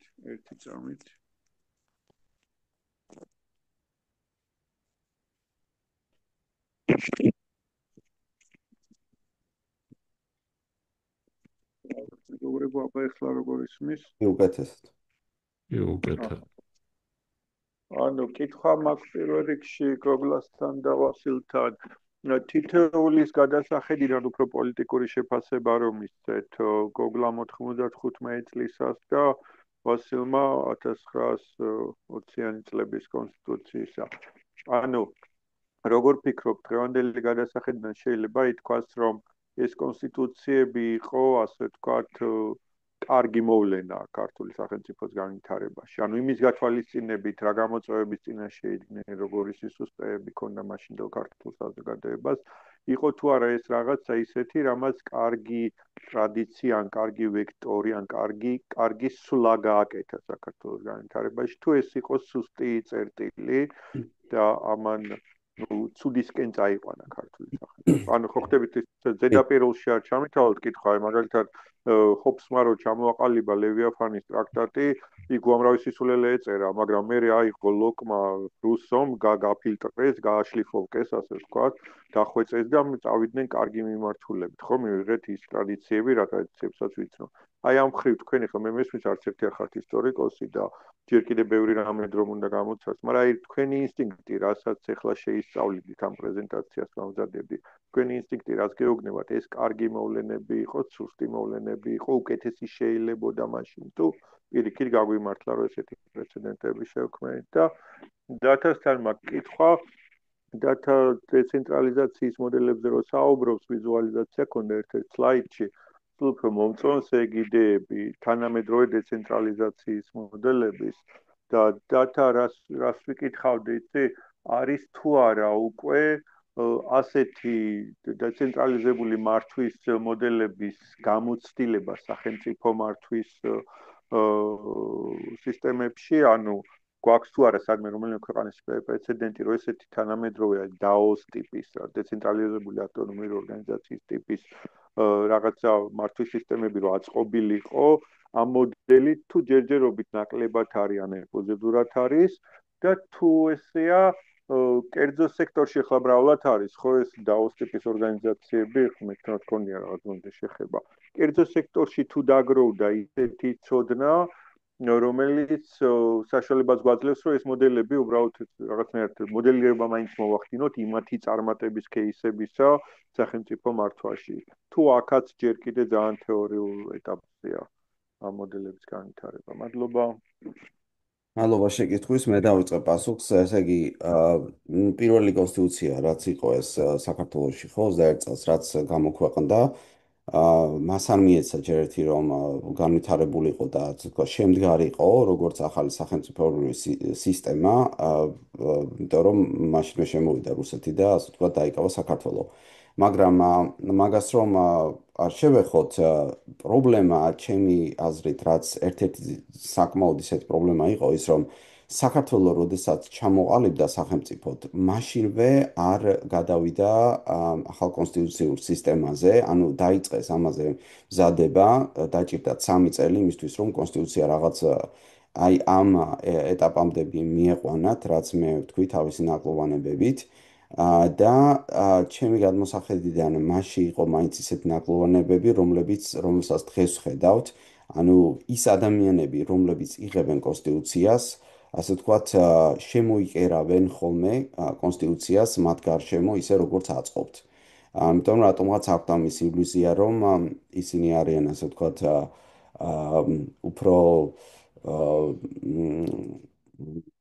პირნათლები თუ არ დაარღვევენ მას თუ რაღაც ასეთი ის არის შეხედულება რომ თითქოს დარღვევის წერტილი პარლამენტიდან არ წამოვა და სწორედ ეს პარლამენტი რადგან არის კონსტიტუციის მიღები მექანიზმი აი ეს გვევლინება მრავალ კონსტიტუციებში რაც გვაქვს სწორედ იმ მოდების წერტილად რაც ხდება შემდეგ გადაცემის მიზეზი და 21-ის კონსტიტუციაც აი ამ პრინციპზე იყო აგებული ცენტრალიზებული სახელმწიფო რომელსაც მართავდა პარლამენტი თუ ეს იყო თუ არა თქვა რაღაც განვითარებაში დადებითი მომენტი რა თქმა უნდა ეს ძალიან იმ დროისთვისაც კი კარგი იყო ეს ამოდიოდა იმ წერტილიდან რომ პარლამენტში არ იქნებოდნენ ისეთი ადამიანები რომლებიც ასეთ გატაცების ცდილობებს მოახდენენ და აი ამ სულისკვეთებიდან გამომდინარე თუ კარგი აქტორები იქნებოდნენ პარლამენტში რა თქმა უნდა სისტემაც იმუშავებდა მაგრამ დღესდღეობით სხვა რეალობა უნდა ვეცადოთ რომ თქვათ გარეში და ძალების ავტოკრატიული მისწრაფებები იყოს კონსტიტუციურად რეგულირებული მაქსიმალურად მოკლედ ამას ვიტყვი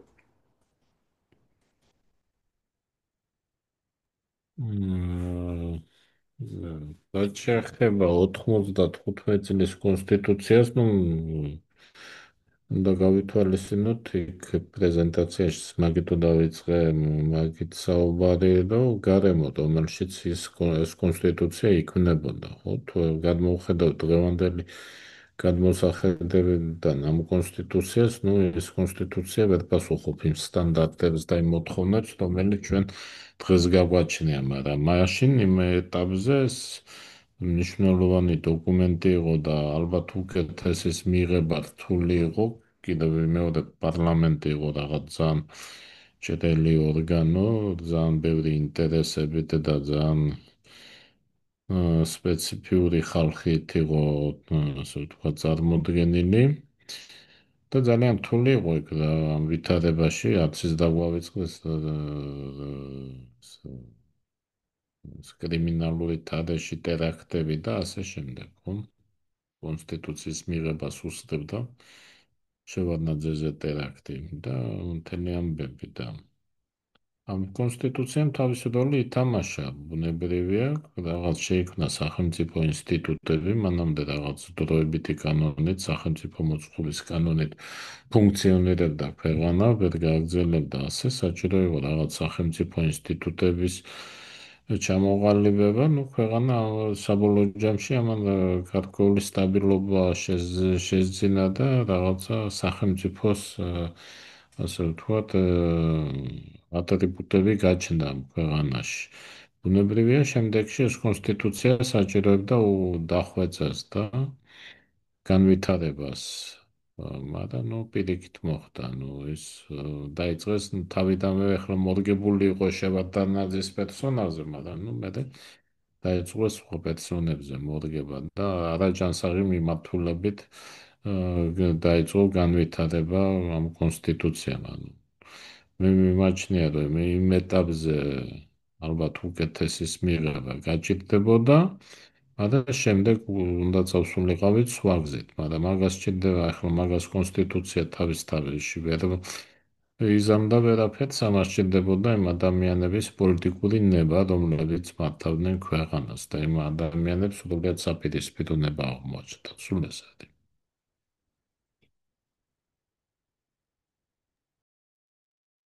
მადლობა. პირველ კონსტიტუციაზე მეც პატარა ჩართოს გავაკეთებდი. ძალიან პროგრესული კონსტიტუცია იყო, იტილა დღესაც აქტუალურია.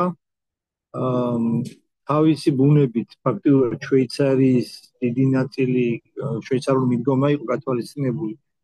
ოღონდ აკალდა ეს სწორედ მეორე პალატა, რომელიც საფრთხეს უქმნიდა მმართველ პარტიას, სოციალ-დემოკრატების, ვთქვათ, გავლენას და არა ისახი. თუმცა კიდე ერთი ნაკლი ნახეთ მაშინვე, როდესაც ისე შვეიცარიული მოდელით ომის შემთხვევაში ომის წარმოება გადაეცემა სამხედროს და არა პრეზიდენტს ან პოლიტიკურ მმართველს და სამხედრო ამოდის მაინც სამხედრო წესებიდან, ლოგიკიდან, რომელიც ხშირად აცნობდა პოლიტიკურს. მაგალითად, თბილისის დათმობა მიიღო გადაწყვეტილების ჟორდანია ვერ მიიღებდა, მიიღო სწორედ კონსტიტუციის მიხედვით შესაბამისმა პირმა, რაც პოლიტიკურად ამ ფაქტობრივად მე ჩამოიშალა მთელი ფრონტი, როცა დედაქალაქი დაეცა. თუმცა ლოგიკურად შეიძლება ძალიან გამართლებული იყო, მცხეთასთან ყოფილიყო ჩასაფრება და მთელი ამბავი. ანუ ეს უნდა გავითვალისწინოთ, ომს დღევანდელი დემოკრატიები ესე უყურებენ, ომით მშვიდობაც პოლიტიკური აქტია და პოლიტიკური ინტუიცია საჭირო, პოლიტიკოსია საჭირო, რომელსაც შესაბამისი არა მარტო მანდატი აქვს, არამედ ინტუიციაც აქვს.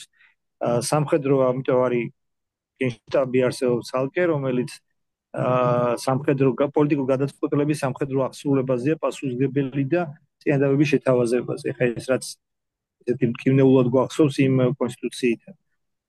განჩენ კარგად იყო წარმოდგენილი ეს შემბოჭველი მოქალაქეთა მხრიდან შემბოჭველი მექანიზმი რეფერენდუმების სახით და ნუ სულაპარაკობდნენ ადგილობრივი მმართველობის გაძლიერებაზე, რაც 4 დღე იყო დარჩენილი და ეს მიაფუჩიჩეს ბოლოს. პოზიტიური რაც იყო, რომ განსხვავებით ყველა იგივე რო ავიღოთ ბალტიის ქვეყნები ან უკრაინა ან პოსტ რუსეთის იმპერიის ქვეყნები, იმ პერიოდში კონსტიტუცია არავის დაუწერია და ბევრმა რაც კონსტიტუციები დაწერეს, მათ შორის პოლონეთმა, ამასთან შედარებით უბრალოდ ნუ საშინელება იყო რა. ამიტომ ეს კარგი აქტი არის იმდროინდელი პოლიტიკური ნაციის არტეფაქტია, რაც მეტყველებს იმ საზოგადოების დემოკრატიის ხარისხზე რა. ეხლა რაც შეეხება თქვენაც ვკითხეთ კონსტიტუციის კონსტიტუცია შექმნა ტრადიცია, რომელიც მიხედვითაც მმართველმა ვინც აკონტროლებს ძალაუფლებას თავის თავზე უნდა მოიკეროს და ეს ამ ტრადიციას ჩაუყარა, ასე ვთქვათ, საფუძველი და ნუ მეც ალსახად ნეგატიურად ვაფასებ, რომ კონსტიტუცია ისაღები იყო, მაგრამ ნუ ეს კონსტიტუცია გინდა მიგეო, გინდა არა, ის იყო ასე ვთქვათ ძალაუფლების, რასაც დღეს ეძახიან ძალაუფლების კონსტიტუციური მიტაცების კლასიკური მაგალითი რა. მეტი მას ფუნქცია არც ჰქონდა. იქ ძალიან საინტერესო იყო, რომ მუშაობდა ძალიან დიდი კომისია საკონსტიტუციო, რა ვიცი 100 თუ 200 კაცი იყო, დადეს რაღაც დრაფტი და უცბად წინა დღეს შევარდნაძემ ერთპიროვნულად შეცვალა და მთლიან სტრუქტურა გადააწყვეტ, რამდენიც მახსოვს საპარლამენტო რესპუბლიკაზე იყო საერთოდ ლაპარაკი. და უცბად გაჩნდა ძლიერი პრეზიდენტის ინსტიტუტზე აწყობილი კონსტიტუცია. ეხლა რაც შეეხება იმ რამდენად არსებობს აი დეცენტრალიზებული ტექნოლოგიური ისინი კი ბიზნესში smart კონტრაქტები ძალიან ჩვეულებრივია და აქტიურად მუშავდება, რაიმე სირთულეს ტექნოლოგიურად არ წარმოადგენს და მოდელებიც არის თქვა როგორ შეიძლება რაღაც სერვისების, საჯარო სერვისების გადაცემა. მეტიც უბრალოდ ჩვენ როგორც პოსტსაბჭოთა და პოსტტოტალიტარულ ქვეყნებში განსხვავებით თავისუფალი საზოგადოებრივი დემოკრატიებისაგან განვითარებული დემოკრატიებისგან იქ მოქალაქის ცხოვრებაში სახელმწიფო სერვისი მინიმალური ადგილი უკავია და ძალიან იშვიათად უწევს შეხება. ჩვენთან წამყვანია საჯარო სერვისები ლამის. ამიტომ ესეც ის არის ხოლმე რა, ამიტომ დროზე არის რომ მოსაფიქრებლად როგორ მოხდეს ახლა მარტივად რო თქვა მოდელი არის ესეთი რა, უნდა გაიმიჯნოს საჯარო სერვისებიდან ის რაც არის ინკლუზიური და მხოლოდ საჯარო ორგანოს აქვს, მაგალითად პოლიტიკის შემუშავება, თამაშის წესების დადგენა და ასე შემდეგ, არის რაღაცეები, რომელიც შეიძლება მაგალითად იმის დეცენტრალიზაცია შეიძლება მათ შორის აი ამ რეგლამენტების პარალელში იგივე ბიზნესზე, მაგალითად ახლა ელექტრონული აუქციონი, პოლიტიკას ბუნებრივია ელექტრონულ აუქციონზე სახელმწიფო უნდა გადაწყვიტოს რა ქონება გამოვიდეს, ეს მისი ქონება და მანო გადაწყვეტოს როგორც მესაკუთრემ, ეს ცენტრალური ხელისუფლება იქნება თუ ადგილობრივი ხელისუფლების აქტივი, მაგრამ და როგორ წესი უნდა ჩატარდეს, მაგრამ ახლა ჩაკუჩი როგორი იქნება, ეს რეგლამენტი შეიძლება იყოს და ახლა როგორ ასე ვთქვათ, ვინ დაატყავ ჩაკუჩს დღევანდელ ტექნოლოგიებში პრობლემას აღარ წარმოადგენს, იმიტომ რომ ადრე თუ პრობლემა იყო, რომ ვისაც ცენტრალური სერვერი ჰქონდა, ის აკონტროლებდა თამაშის წესებს, ეს როცა ტექნოლოგიურად რეალიზებულია დეცენტრალიზებული სერვერების, ასე ვთქვათ, წელი ბლოკჩეინის მეშვეობით, ეს ნუ საერთოდ ჯერთი აიაფებს და მერე ქმნის სწორედ კონკურენციას ამ იმაში, ანუ სერვისების მიმართ არის საჯარო სერვისების მიმართ არის ეგეთ მიდგომა. ხდება აღმოჩენა რა არის ინკლუზიური, ექსკლუზიური, რაც მხოლოდ საჯარო ორგანოს უნდა კონდეს და რა შეიძლება გადაიცეს და ეს თვითონ ბევრი. ხო აი ეს რაც შემიძლია ვთქვა ახლა. დანარჩენია ძველ ტექნოლოგიებში ეს უკვე რეალიზებულია, იგივე შვეიცარია ამის მაგალითია და ბევრი განვითარებული დემოკრატია, სადაც ეს პრინციპში დაო რა არის, ეს არის მოქალაქეთა, ამ შემთხვევაში მოქალაქეთა ჩართულობა გადასხმების მიღებაში, ანუ ელექტრონულ მმართველობამ გაიარა რამდენიმე ეტაპი. პირველი იყო ვებ 1.0-ის პარალელში, ეს გულისხმობდა იმას, რომ რაღაც პრივატიზაცია ჯი. იქ ქვეყნდებოდა განცხადებები, რომ აი ხა ჩვენ გამოგვაქვს ეს ობიექტი და მე უბრალოდ შემიძლია ასე ვთქვათ ინფორმაცია მიმეღო. შემდეგი ეტაპი იყო უკვე, როდესაც არა მარტო ინფორმაციას ვიღებ, არამედ პროცესებიც ონლაინ ხორციელდება, ვთქვათ იგივე ელექტრონული აუქციონი ან ტენდერები, როცა პროცესინგიც მიდის ელექტრონულად დისტანციურად შემიძლია პროცესში მივიღო და არ მომიწევს ფიზიკურად ვისვა. დღეს რაც არის უკვე არის არა და თქვა მონიტორინგის სისტემები, რომ მოქალაქეებს აქვთ აი ამ თქვა ტენდერების სისტემაზე მონიტორინგის გზით უყუროს როგორ რამდენ სამართლიანად ხორციელდება ან აუქციონების სისტემაზე მონიტორინგის გზით დააკვირდეს როგორ მიდის ეს პროცესი ან იგივე საჯარო მოხელეთა დეკლარაციები. ხო, ეს არის უკვე მონიტორინგის შემდეგი ეტაპი, თქვა მონიტორინგის ფუნქციების მიცემა, რომელიც საზოგადოებას საშუალებას აძლევს თვალი ადენოს, მაგრამ დღევანდელ დემოკრატიაში, ანუ GovTech-ი უკვე გულისხმობს იმას, რომ არა მარტო თქვა digital governance-ზე განსხვავებით არის ის, რომ ეს არ არის უბრალოდ პროცესების ავტომატიზაცია, აქ ლაპარაკია შეიქმნას მექანიზმი, როდესაც მოქალაქე გადაწყვეტილების მიღებაში ჩართული სუბიექტია და არა უბრალოდ ობიექტი, რომელიც თვითონ ხორციელდება ან მონიტორი, რომელიც უბრალოდ თვალყურს ადევს. ჩვენ მე შეგვიძლია რამდენიმე მაგალითი არჩევნებთან დაკავშირებით ადრე ხონდა პრეზენტაცია და ელექტრონული აუქციონების მაგალითი შემილია ამის ჩვენება ტენდერების მაგალითზე, ну როგორც ერთ-ერთი მოდელების ჩვენებას ვთქვა. აი ეს ჩემი. ამიტომ არის რაღაცები, რაც არც ცენტრს აღარ უნდა გქონდეს. არის რაღაც სერვისები, რომელიც არც თვითმმართველობას აღარ ჭირდება. ეს ყველაფერი შეუულია დღევანდელ ტექნოლოგიებში, უბრალოდ ტექნოლოგიებმა თავის თავზე აიღოს და აი ეს არის პირველ ყოვლისა მე ამას გავმიჯნავდი, რაც შეგვიძლია რომ არავისაც არ გადაეცეს, რომ მე ადგილზე არ მივიღოთ იგივე ბიუროკრატია და კორუფცია. მეორე არის უკვე ის რაც რჩება სადღაც 80-90%, რაც რჩება საჯარო სფეროდან ძალაუფლების გადაეცეს პირველ ყოვლისა წარმოვინახოთ რა შეიძლება აღასრულოს ადგილობრივმა მმართველობამ და ის რაც რჩება მე უკვე აი ამ ორი ელემენტის გამოკლებით უკვე ჩდება ცენტრალურ ხელისუფლებაში როგორ გადანაწილდეს უკვე ჰორიზონტალურ დონეზე. აი ეს რაც შემეძლო მე თქვა და ნუ ბუნებრივი ამ ყველაფრის შემბოჭველი არის აი ეს რეფერენდუმის წესი, რომელიც თავის წარმომადგენლების გადაწყვეტილება თუ არ მოწონ შეუძლია შეცვალოს.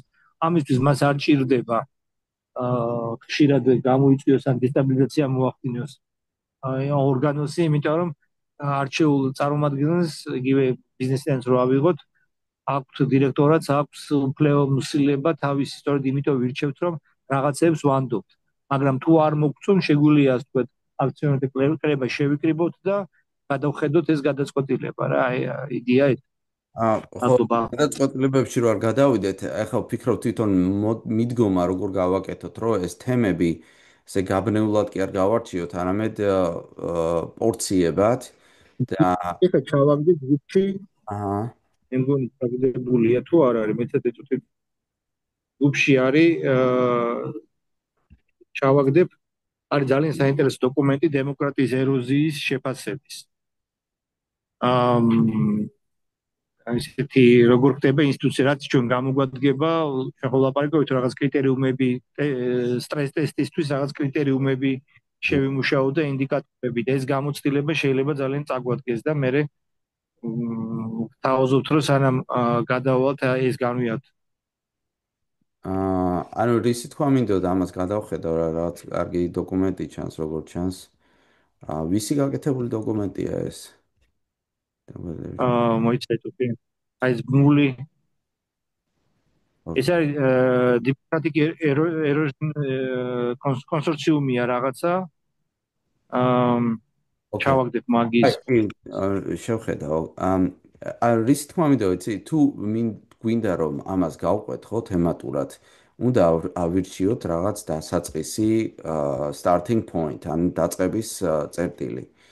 ეს შეიძლება იყოს მაგალითად ზევიდან ქვევით, მაგალითად აღმასრულებელი შემდეგ საკანონმდებლო წარუადგინოთ სხვადასხვა მოდელები, განვიხილოთ გაყოფის ხარისხების ხარისხი ვთქვათ, რამდენად არის ამ შტოებს შორის გაყოფა. ან შენი მიდგომა დათა რომ იქნება ჯერ განსაზღვროთ დეცენტრალიზაციის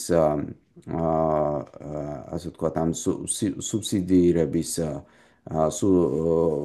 პრინციპები და საქართველოს რეალობაში რას წარმოადგენს ეს და ცენტრს რა ვალდებულებები და უფლებები უნდა კონდეს მუნიციპალიტეტებს რა და აქედან გამომდინარე შემდეგ დავიწყოთ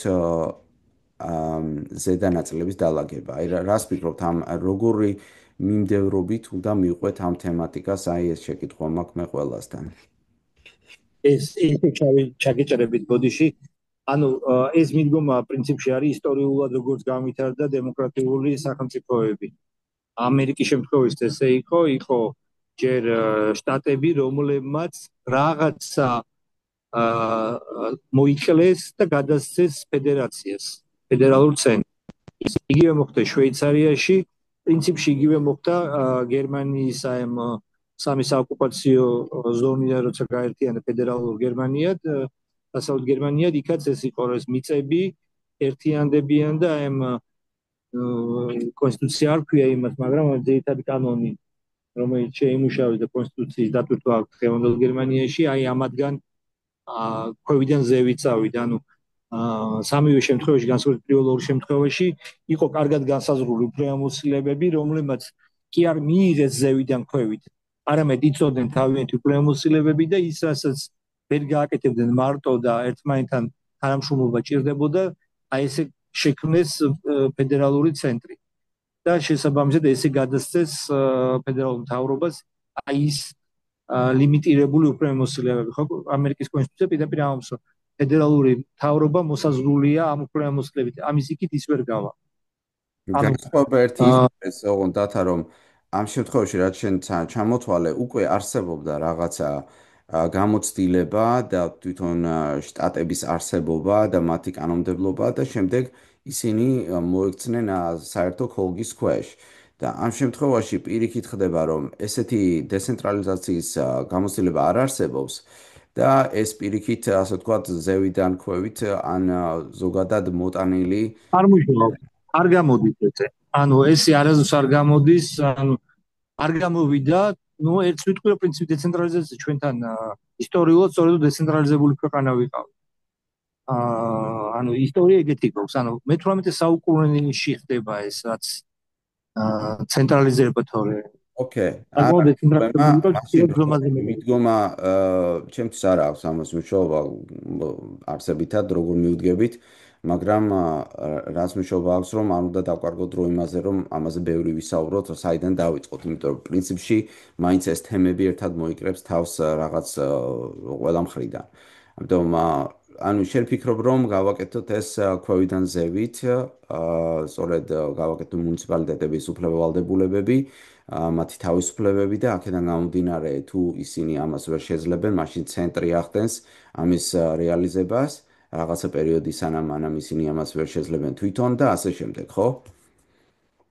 კი და მეტიც შეიძლება დავიწყოთ იმით, რომ როცა ყველა რგოლზე, ყველა საფეხურზე განვიხილოთ, გავიაროთ, რა შეიძლება უბრალოდ არც ერთს გქონდეს და არც მეორეს უბრალოდ ტექნოლოგიებმა აიღონ თავის თავზე რა. ეს უქონდეს, სულ რევიზია ვაკეთოთ, რა შეიძლება აიღოს თავის თავზე ტექნოლოგიებმა. მე ესეთი მიდგომას გთავაზობ, შეგვიძლია ავიღოთ უბრალოდ უფლებამოსილებები და გავუყვეთ რა, რომ ესე ჩავაგდოთ ადგილობრივი მმართველობის იმაში ყულაბაში, კანტონის ყულაბაში და მესამე დონის ცენტრის ყუთში ასე ვთქვათ.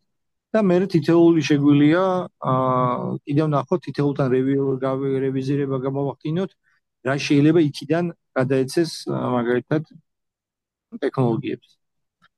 კარგი, მაშინ ვასილ დიდი ბოდიში უნდა დაქტოვოთ, უბრალოდ სხვა შეხვედრაზე გადავდივარ, მადლობა დიდი. თუ რამე იქნა დავალება შემდეგი კვირისთვის იქნებ მოიწეროთ, ხო ჩატში? კი. დაგიფშვიდობებით, მადლობა კარგი პრეზენტაციების. მომავალ შეხვედრაზე. მაშინ ასე წინადება, თუ მაგ კუთხით გავყვებით, იქნებ ყველა ჩვენგანმა და ჯგუფშიც მოვითხოვა მოთხოვნად ჩავწეროთ, რომ ჩამოვწეროთ ის საქმიანობები, რაც რომ ცენტრს ავალია და პერიფერიას, მუნიციპალიტეტებს ავალია და თემს ავალია, სამივე შრეზე რომ ვიფიქროთ და შესაბამისად შემდეგ ამ ყულაბებში ამ ვალდებულებების ჩალაგება დავიწყოთ. ერთგვარი research უნდა გავაკეთოთ ამის შესახებ, თუ ამისი ნუსხა რას წარმოადგენს.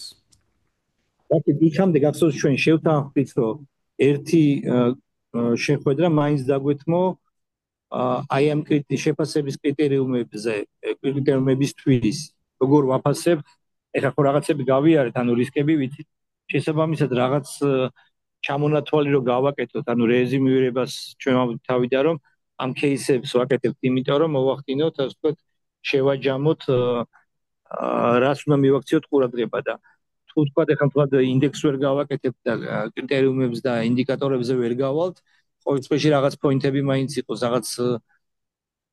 წერტილები მაინც გქონდეს, რომელთაც მე სამომავლო დაუდარებთ. ალბათ ყველაზე ოდე. ზოგადი წერტილები იქნება სწორედ ეს განცალკევების ხარისხი, თავისუფლების ან ინსტიტუციების განცალკევების ხარისხები ჰორიზონტალურ ვერტიკალურ ჭრილში. მე მგონი სხვა რაღაც ნაწილებზე იმას თუ ერთი პალატა, ორი პალატა და ასე შემდეგ მაგაზე ამ კუთხით ვერ შევთანხმდებით. და არ მინდა რომ ამაზე ბევრი დრო დავხარჯოთ, აი ეს არის და თუ თქვა დეცენტრალიზაციაზე დავიწყებ საუბარს და ამ კალათებს ასე თქვა შევავსებთ, შემდეგ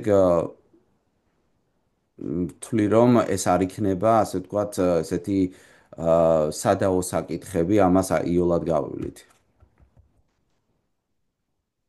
თუ გინდა დაუთმოთ მაგას შეხვედრა ცალკე, მაგრამ როგორ სტილში ზუსტად მთელი აი კონსტიტუციის დოკუმენტი რო გავიარეთ. ვერ გავაკეთებთ. მთელი კონსტიტუციის ასე თქვა შეფასების კრიტერიუმებს ზე ჩვენ ვერ შეთანხმდებით ერთ შეხვედრაზე, მაგისი საფრთხე არსებობს. ინე შენ მოვამზადე და მე მოვამზადებ აი ამ გადავხედოთ აი ეს დოკუმენტი რომელიც ჩავაგდე და იქნებ შენ სამეს სხვა ნახო. ანუ ადამიანის პრინციპში ნაფიქრი აქვს ამ იმაზე, იმიტომ რომ აქტუალური თემაა და შეიძლება გამოგვადგეს რა ინსპირაციის და მგონია რომ ერთი შეხვედრის დათმობა ღირს. მე მოვამზადებდი ამ დოკუმენტის რაღაც პრეზენტაციას და ნუ რა ვიცი, ნახოთ მე. ოკეი, მაშინ ორივე რო მივაღწიოთ ერთად, რომ იქნებ შენ მომამზადო ამ დოკუმენტის პრეზენტაცია, დაახლოებით შენი შეფასების კრიტერიუმები წარმოგვიდგინო, მეც ვიმუშავებ მაგ საკითხზე, მაგრამ ამის პარალელურად ასევე აი ამ ბასკეტში, ანუ ამ კალათაში ჩასაგდები უფლებო ვალდებულებები, რომ მოვიფიქროთ და მოვიტანოთ შემდეგი შეხვედრისთვის, ცენტრისთვის, მუნიციპალიტეტისთვის და თემისთვის.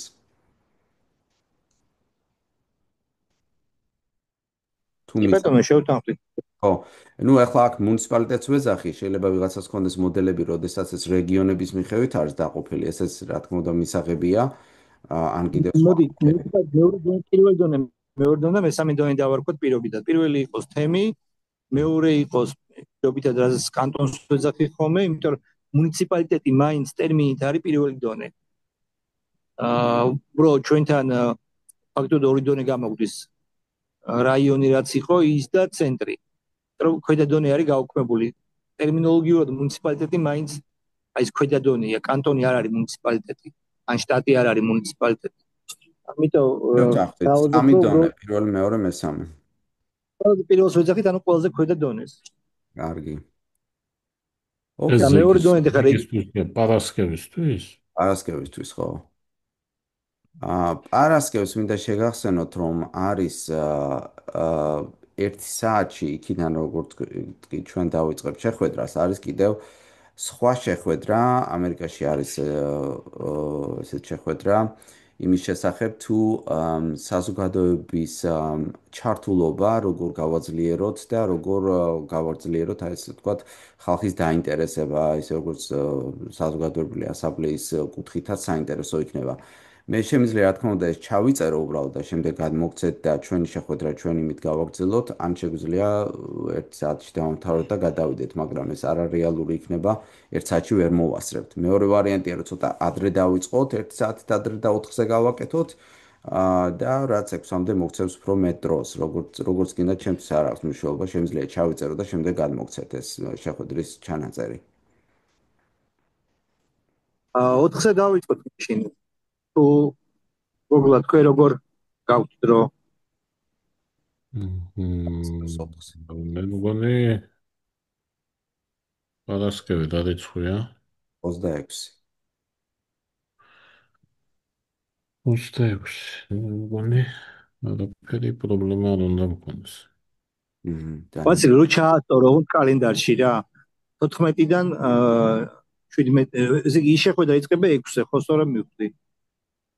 შეხვედრა იწყება 6-ზე. მე მგონი არ მეშლება კარგად გამოვაგზავნე, მაგრამ გადავამოწმებ.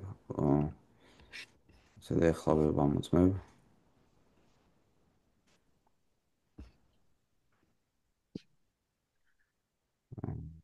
ცოტა დაიკარგა ის ზევითი შეხვედრის ლინკი.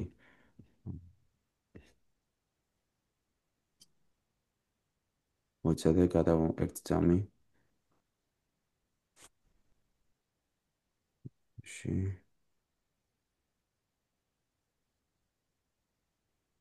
ხო, ნუ მაგას მოვიწერ, აქ რო არის აქვთ, მოვიწერ საერთოდ ჩატში და გადავწყვიტავთ მაგ საკითხს ასეთნაირად.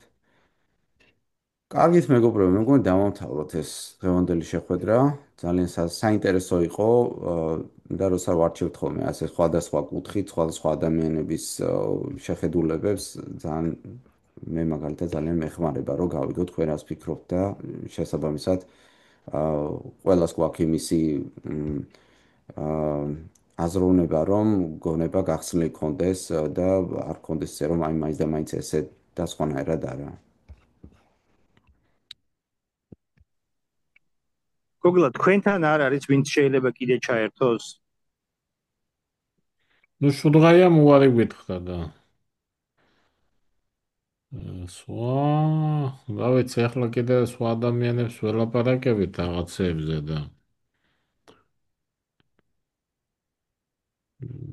კი ბატონო, კარგით, მოგეთ რაც ირაკლი მელაშვილ შემიძლია უთხრა თუ გაინტერესებს თუ დაინტერესებს.